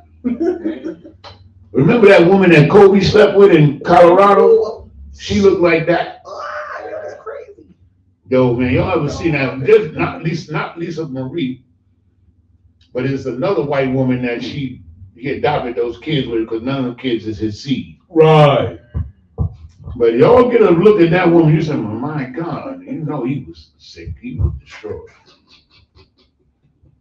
Well, I don't know not one nigga that would have married her. That's right. Not one. Yes. Right. But take you a picture of it. Go look it up. Michael Jackson's second wife. Yeah, come. She was older than him, and she was uglier than him. Hey, So, go ahead, bro. come, I'm sorry. Book of Proverbs, chapter 5, verse 5. Her feet go down to death. Her steps take hold on hell. You understand me? She leading you down. She's bringing you down to hell. A bad condition. Right. You know it's a really bad condition for a poor man, or for a rich man to become poor. Right. That's a bad condition. You do not want to find yourself rich and then find one day you ain't got no more money. That's wild. Just think about it. Come. Rich men jump out windows when they lose their money. Shit. They jump off of buildings. You know what I'm saying? That was like in New York City, that was a habit. Yeah. You know, they lose all these stocks and bonds and you go down to the skyscraper and open the window and jump out. Damn. Look it up. Okay, that's it on 5? Yeah, come. Give me Jeremiah 2 and 3. Jeremiah 2 and 3. Baba Kashab. Come. Because all of this is because we love heathen. Right. We're going through all of this. We breaking the cycle in the ISUP County Command General. That's right. We ain't sleeping with no heathens. We ain't bringing heathen can't come in here. That's right. I remember when I was in the school. I must have been in school about 2 years, and then about 4 or 5 years ago. And this dude came to the door, and I was on Shema. And I asked him, I said, yo, what's your nationality? You know. But at first I asked him how did he hear about the school? He told me blah, blah, blah. And he was African. And I don't know how much glee I had when I told him, yo, man, this ain't for you, man. Mosaic Christ. You can't come in. You're not allowed to come in. Well, I never forget that. I felt good doing it too. I ain't never lied. Damn right. So anyway, go ahead, brother. Come. Book of Jeremiah, chapter 2, verse 3. Israel was holiness unto the Lord. No, 2 and 33. 2 and 30. Come. It's a lot. The book of Jeremiah, chapter 2, verse 33. Why trimmest thou thy way to seek love? He's asking Israel, why trimmest thou thy ways to seek love? Meaning, why we always got to compromise who we are to love these fools over here? Why we always got to sell each other out to get the love of the heathen? Right. Why the hell we got to marry a Japanese? Right. Good. And wear a Komodo or something? You understand? Start eating rice with chopsticks. Why we always got to compromise who we are to get the love of the other nation? Why we got to sell our people out to love them? The hell with them. That's right. Hell with them. Hell with them. Why trimmest thou thy ways to seek love, man? To get the love. Why we got to change who we are to get love from them, man? Why we can't be Israelites, man? Why? Why? We ain't changing nothing, man. I don't care where I'm at. I'm an Israelite. I don't care where I'm at. That's right. Ain't nobody gonna ever change. I ain't backing down for nothing. Damn right. For this truth. Why trimmest thou thy ways to seek love? Read on. From God. Therefore hast thou also taught the wicked ones thy way. You understand? Because we want to love the heathen. They done took all our stuff. We done taught them everything. Taught them how to sing, how to dance, how to play football, baseball, basketball, hockey. Right. The first hockey league was a Negro league in Canada. Damn, you know that. Look it up. Taught them everything. Music. Taught them how to wash. Taught them how to quarantine. Taught them everything they know. That's right. Now they rule over you, man. Good, man. They living up in them caves, man. You know, there's a story in Islam. There's this famous Muslim who went up into the mountains, the Caucasus Mountain, and he said they was, in the wintertime, if they got cold, they would cover themselves with feces and hide in holes, man. Good night. It's a real true narrative, man. It's circulating amongst the Arabs. And now these people rule over us, man. Understand what I'm saying? Why? Because what we're reading about, that's why. That's it on that? That was 33 seconds. Give me 1 Kings 11, 1 and 2. So now we're going to get to some nitty gritty and understanding on another level. You understand? Because Israel is in the condition it's in for a series of events. A series, you understand, of sins against the Most High God. The Most High God was very patient, long suffering. Right. And watching Israel perform the way we did. We should be ashamed, man. Right.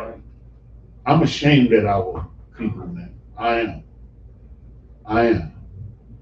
But at the same time, we know that we're great and that we could be whatever the Most High wants us to be if we just listen. Damn right. But we should be ashamed of ourselves, man, for letting these devils do this to us, man. Come. Read, brother. Come. Book of 1 Kings, chapter 11, verse 1. But King Solomon loved many strange women. So this is King Solomon, man. King Solomon built the most glorious temple that's ever been built on the earth. All you got to do, if you think I'm lying, just read 1 Kings 6 and 7, chapter 6 and verse 7, brother. And then you'll know.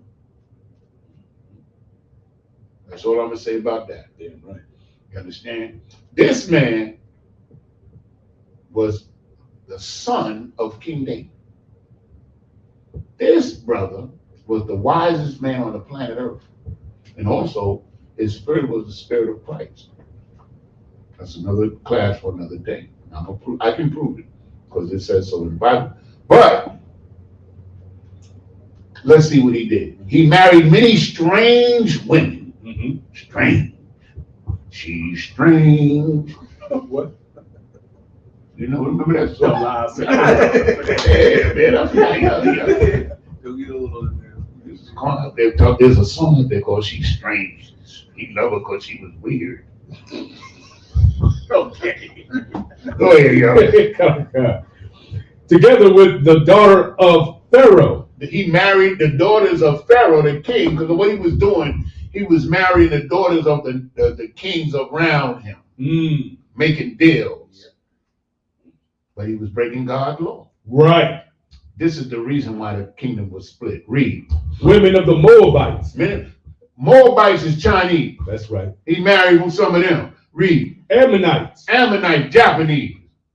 Edomites. You know who they are. Those are those pale people who smell bad. Zidonians, Africans. And Hittites. Read on. Verse 2. Of the nations concerning which the Lord said unto the children of Israel, ye shall not go in to them. These are the same nation that the Most High told us not to marry. That's right. The heathen. He told us. But Solomon, he was wise until they put it on him. Let's keep it real. He got older. Read the narrative, man. Solomon got older, man. And them little young girls was hitting him up. And he started building altars and stuff for their gods and all that, man. And he was the wisest man on the planet. But he was getting old. You understand what I'm saying? It's right there in the Bible, in this very same chapter, in this book. Read on. You shall not go into them, neither shall they come in unto you. Meaning, we're not supposed to give our daughters to them, and we're not supposed to take our daughters to us. But Solomon, read on. For surely they will turn away your heart after their God. And that's what happened to Solomon. You understand? Because a man, you know, especially if a woman put the womanly wiles on it, he wants to please that woman. And how the hell how many he had? 700 wives and 300 concubines. Can you get that? Is it there? It should be right there. Verse 3. Verse 3. Oh, read it. Verse 3.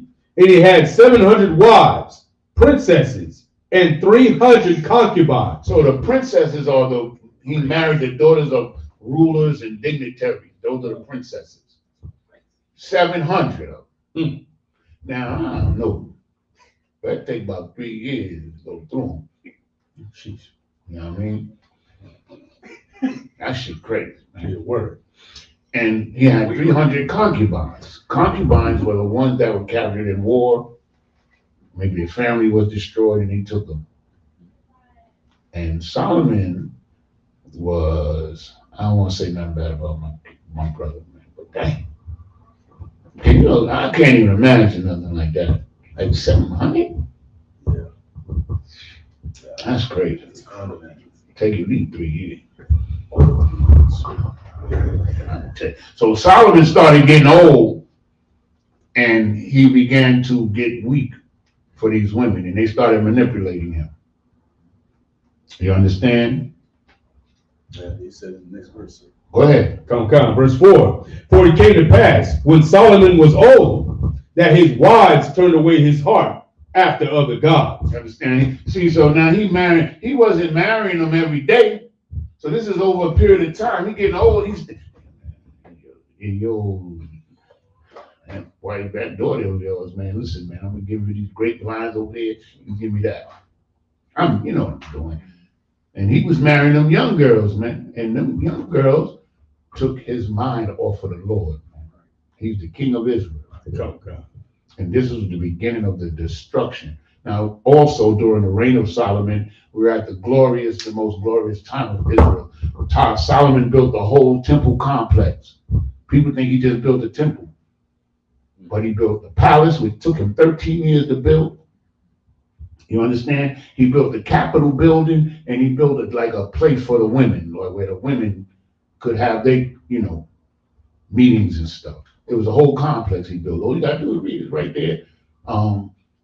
First Kings, chapter 6 and 7 tells you the whole story. He got all these women, but they strange women, because he wasn't happy with the sisters. You understand? I am black, but comely, he said before. Come, come. But now I am yellow, but mellow. You understand? And that's what happens to us, man. This is Shannon Sharp, man. You got 19-year-old nigga. She's crazy. Right. It's crazy, man. I'm sorry, y'all. If I'm wrong, I'm wrong. But he's a damn fool. Right. I don't respect him no more.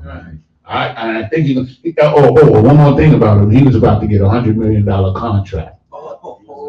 He was going to sign it, I think, either this week or next week he was going to sign it. Rest assured, he is not getting that money. Man, that's the destruction. He going to be poor. He going to be on them podcasts hustling. Right. Hey, Cat Williams, could you come back on? They may try to put him Into the mic.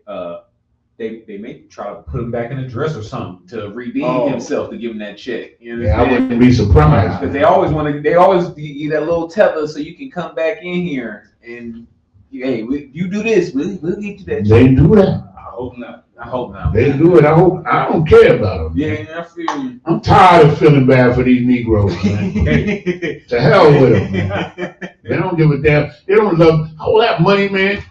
I'm gonna get his 10 million. She wanted 10. He wanted to give her 10 million to keep her quiet. She ain't want it. How many sisters he could have helped, man? He could have 4 or 5 wives, man. It took care of all of them. All the family, right.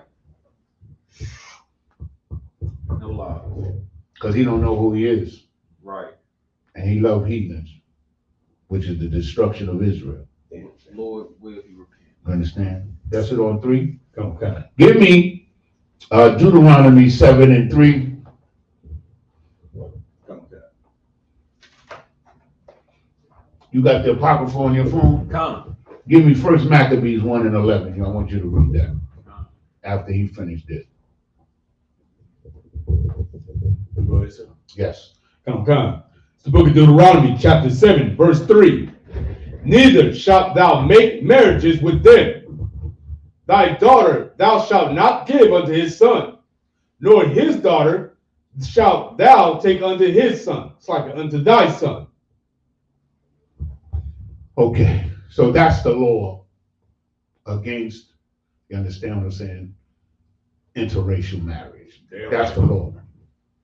In the verses above that, it tells you the nations, which is all the nations, you cannot marry a heathen. Right. So this is in the book of Deuteronomy. This is the law where interracial marriage is forbidden, man. Oh, God. Why trimmest thou thy ways for love? Why are you going to turn your back on the Most High and turn your back on your sister to marry some goofy, dog-haired witch? Right. Who don't love you, can't cook for shit. Don't make no sense. Don't make no sense. Thank you. And disown you in public. You know what I'm saying? As soon as they get a chance, you do something wrong, they call it a popo on. Right. And the sisters is doing that now too. Because they want to have power over the men. Because in this society, the prestige and the honor of men has been, effeminized and made less than what it is, except for in the ISUPK. That's right. Because we take pride in being men. And we know that's what God wants us to be. And we, masculinity is not toxic at all. You understand what I'm saying?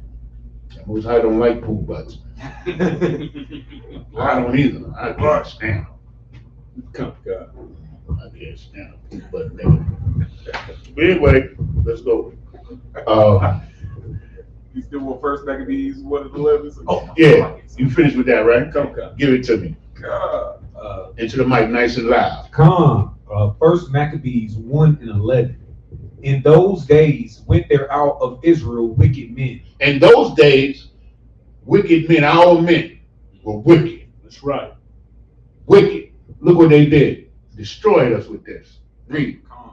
Who persuaded many, saying, let us go and make a covenant with the heathen that are round about us. So what he said was these wicked men went around and said, hey, listen, man, we good to go, man. We could make these deals with these heathens, man. We could get paid.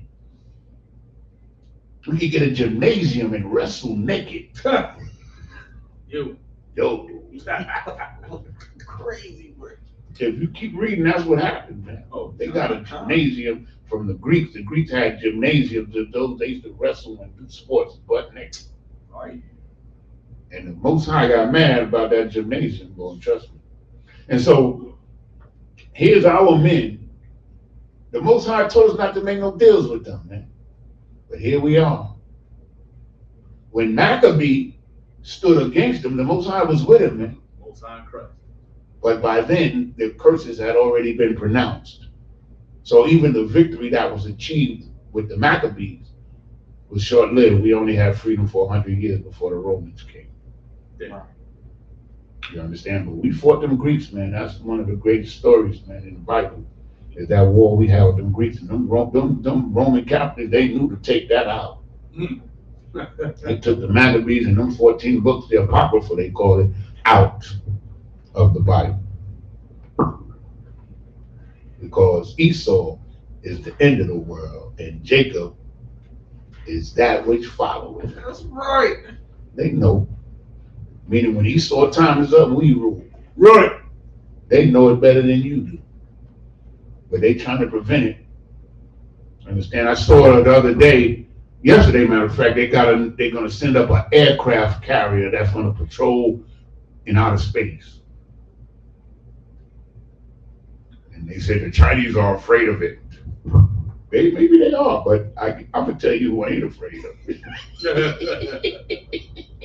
His name is Yahweh Shai Mashiach. That's right. Understand? They got I'm serious, man. I'll be reading this stuff and I'll be seeing it. And they got an aircraft carrier that they say is going to be up in the, in orbit around the earth.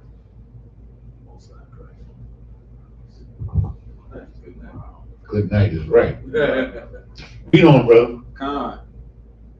For since we departed from them, we have had much sorrow. Since we left them heathens, man, since we got away from them heathens, man, we've been having a hard way to go, man. Right. We've been having a hard way to go, man. Let's go make some deals with them. You understand? And we'd be good. No.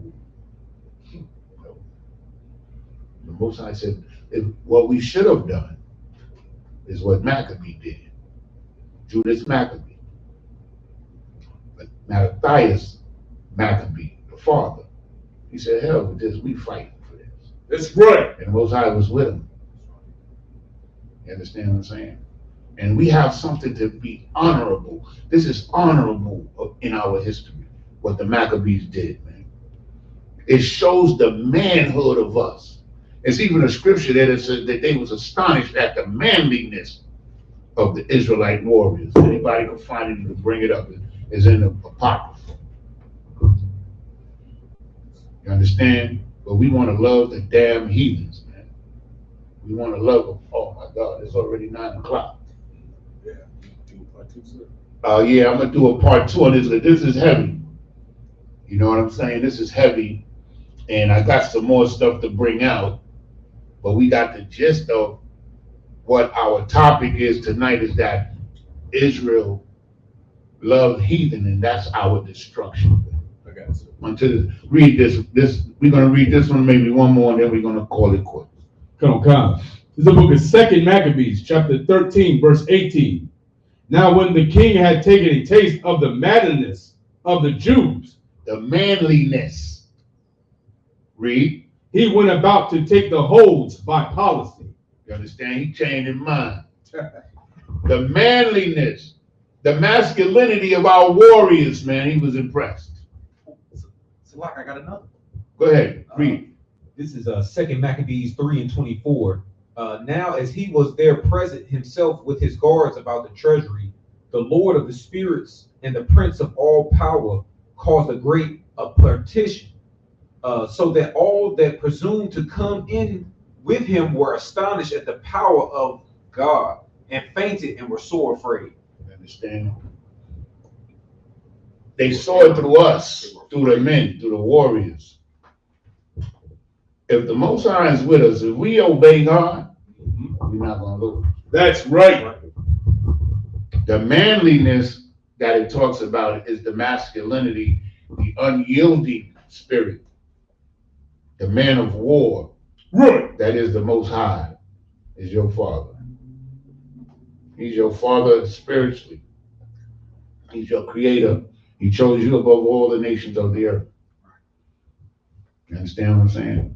And all we got to do is be men, man, first and foremost. That's right. Just be men, man. If you don't know what that is, just come to the ISUPK and we'll show you. And meaning that you're going to see men in action. And then you be like them. Most High Christ. Understand? Because that's how you learn how to be a man. From men. Right.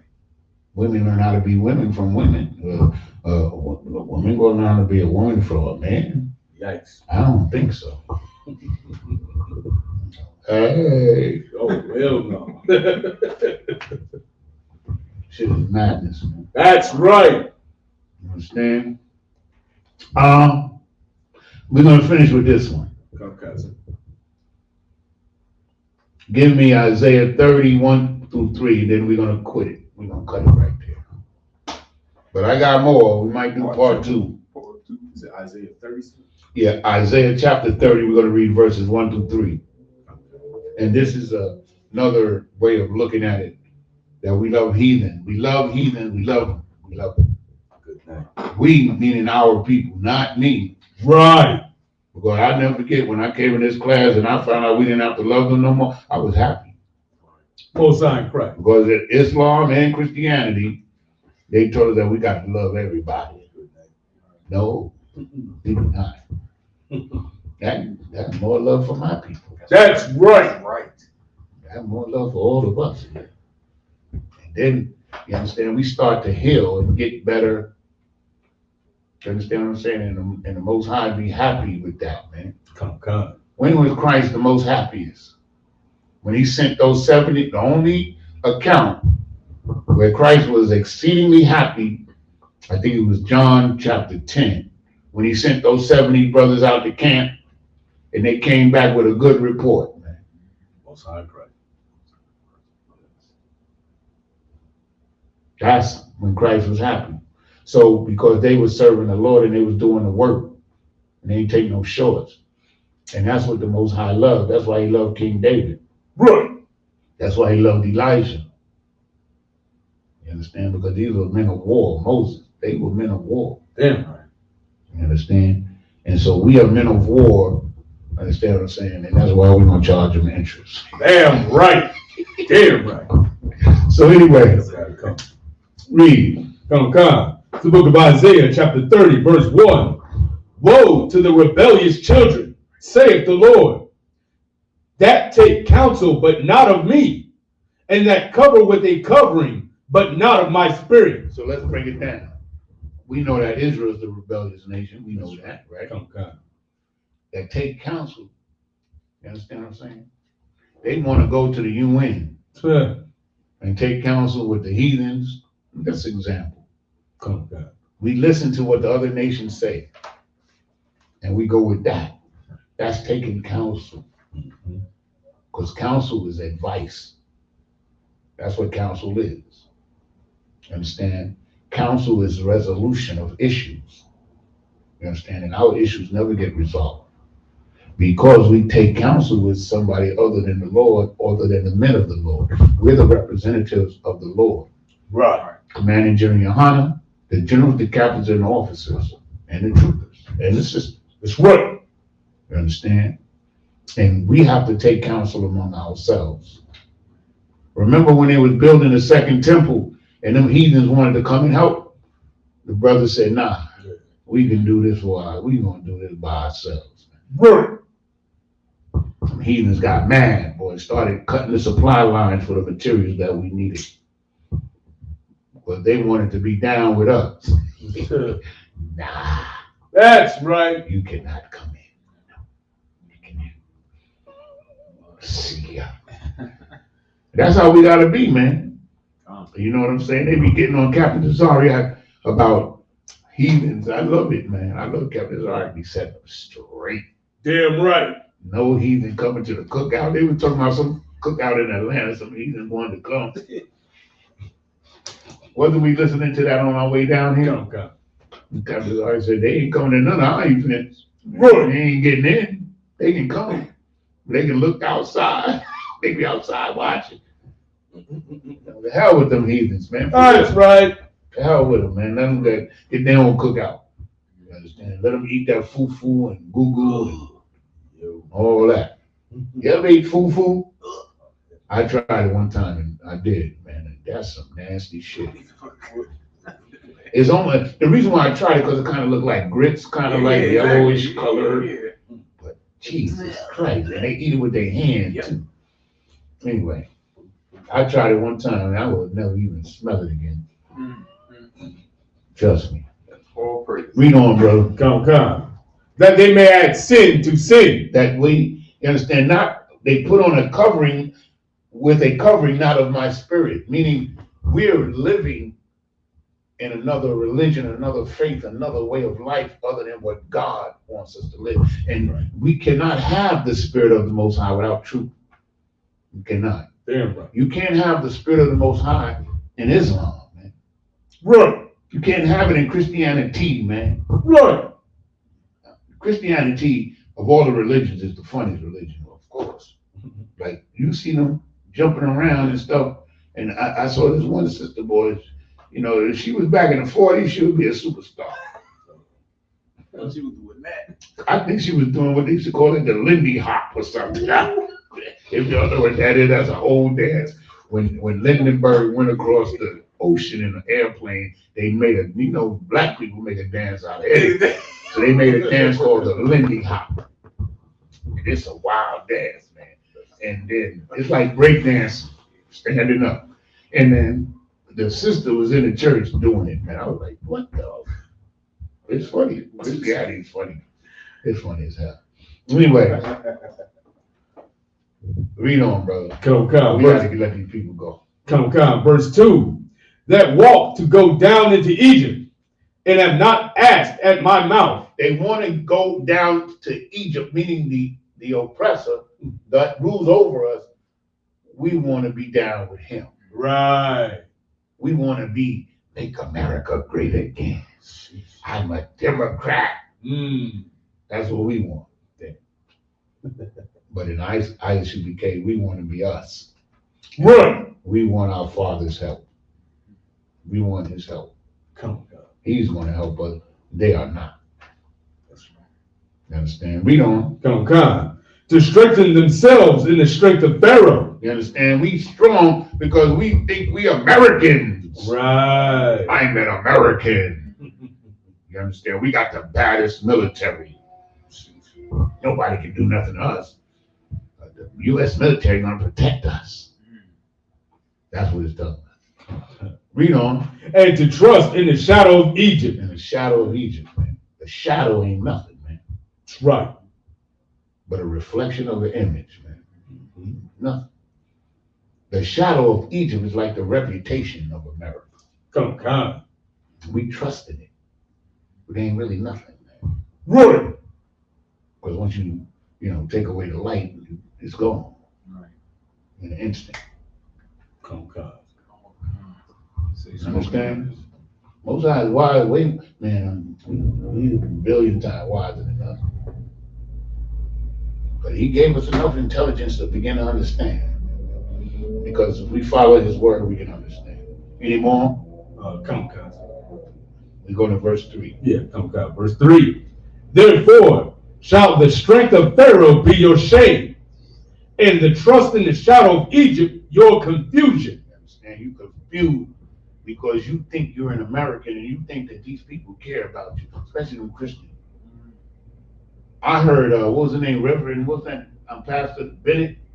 Oh, yeah, Michael Benson. He told Captain Zariak that the Edomites is not white people. I said, Lord have mercy. God, man. That's what he said. Go to the history.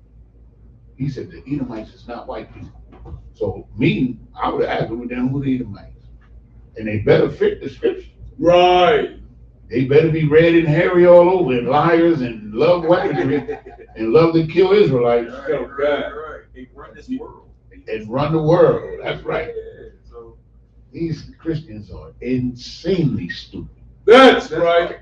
I mean, some of them are so intelligent and articulate, and some of them know the Bible. A few. But you're going to sit up here and tell me that the white people are not Edomites?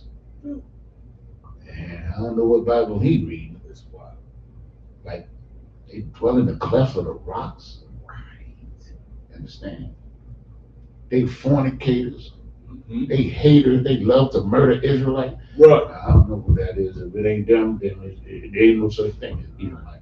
right. If the white man ain't the Edomite, ain't no such thing. Ain't no such thing. Right. That's right.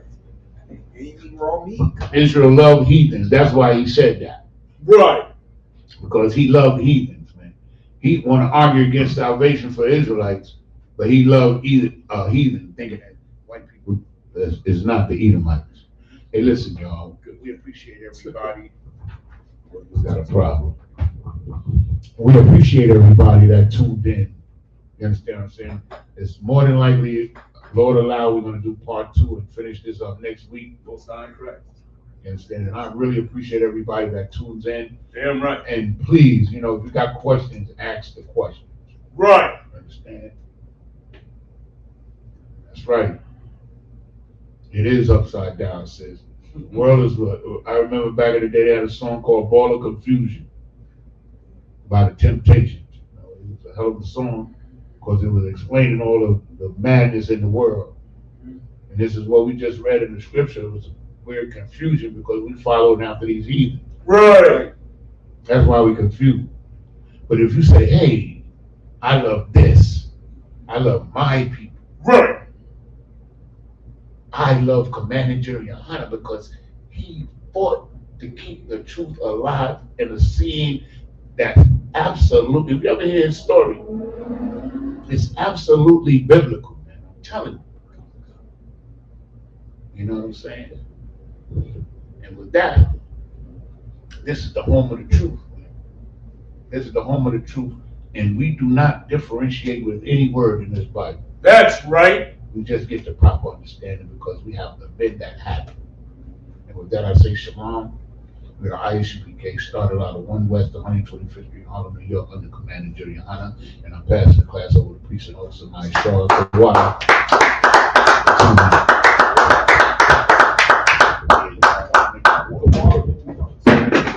Be careful.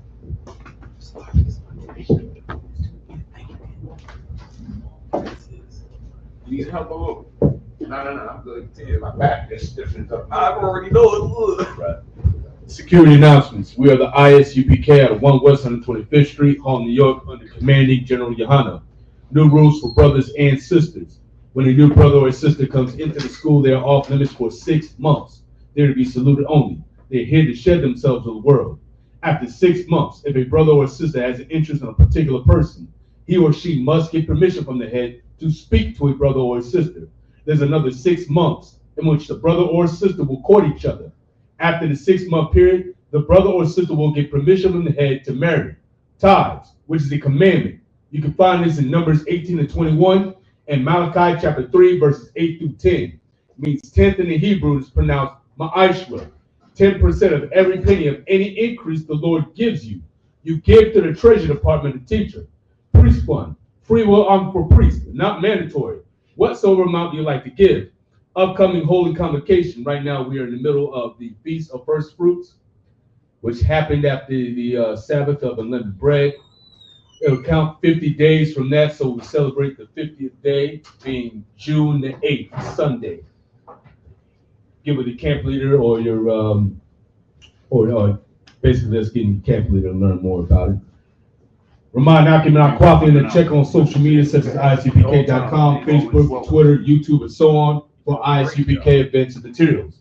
If a brother wants to be a trooper in the school, then he start wearing all black, which includes black boots, shirts, pants, headband, and scarf. And with that, Admajim, which means to stay.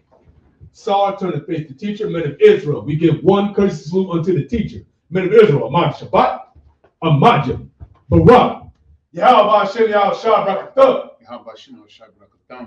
Yashmatah, hands down. Sar, turn to face the sisters. Men of Israel, we give one courtesy salute unto our sisters. Men of Israel, Amad Shabbat, Amajim, Barak, Yahweh Shema, Hashem, Yahweh Shah. Yashmatah, hands down. Class dismissed.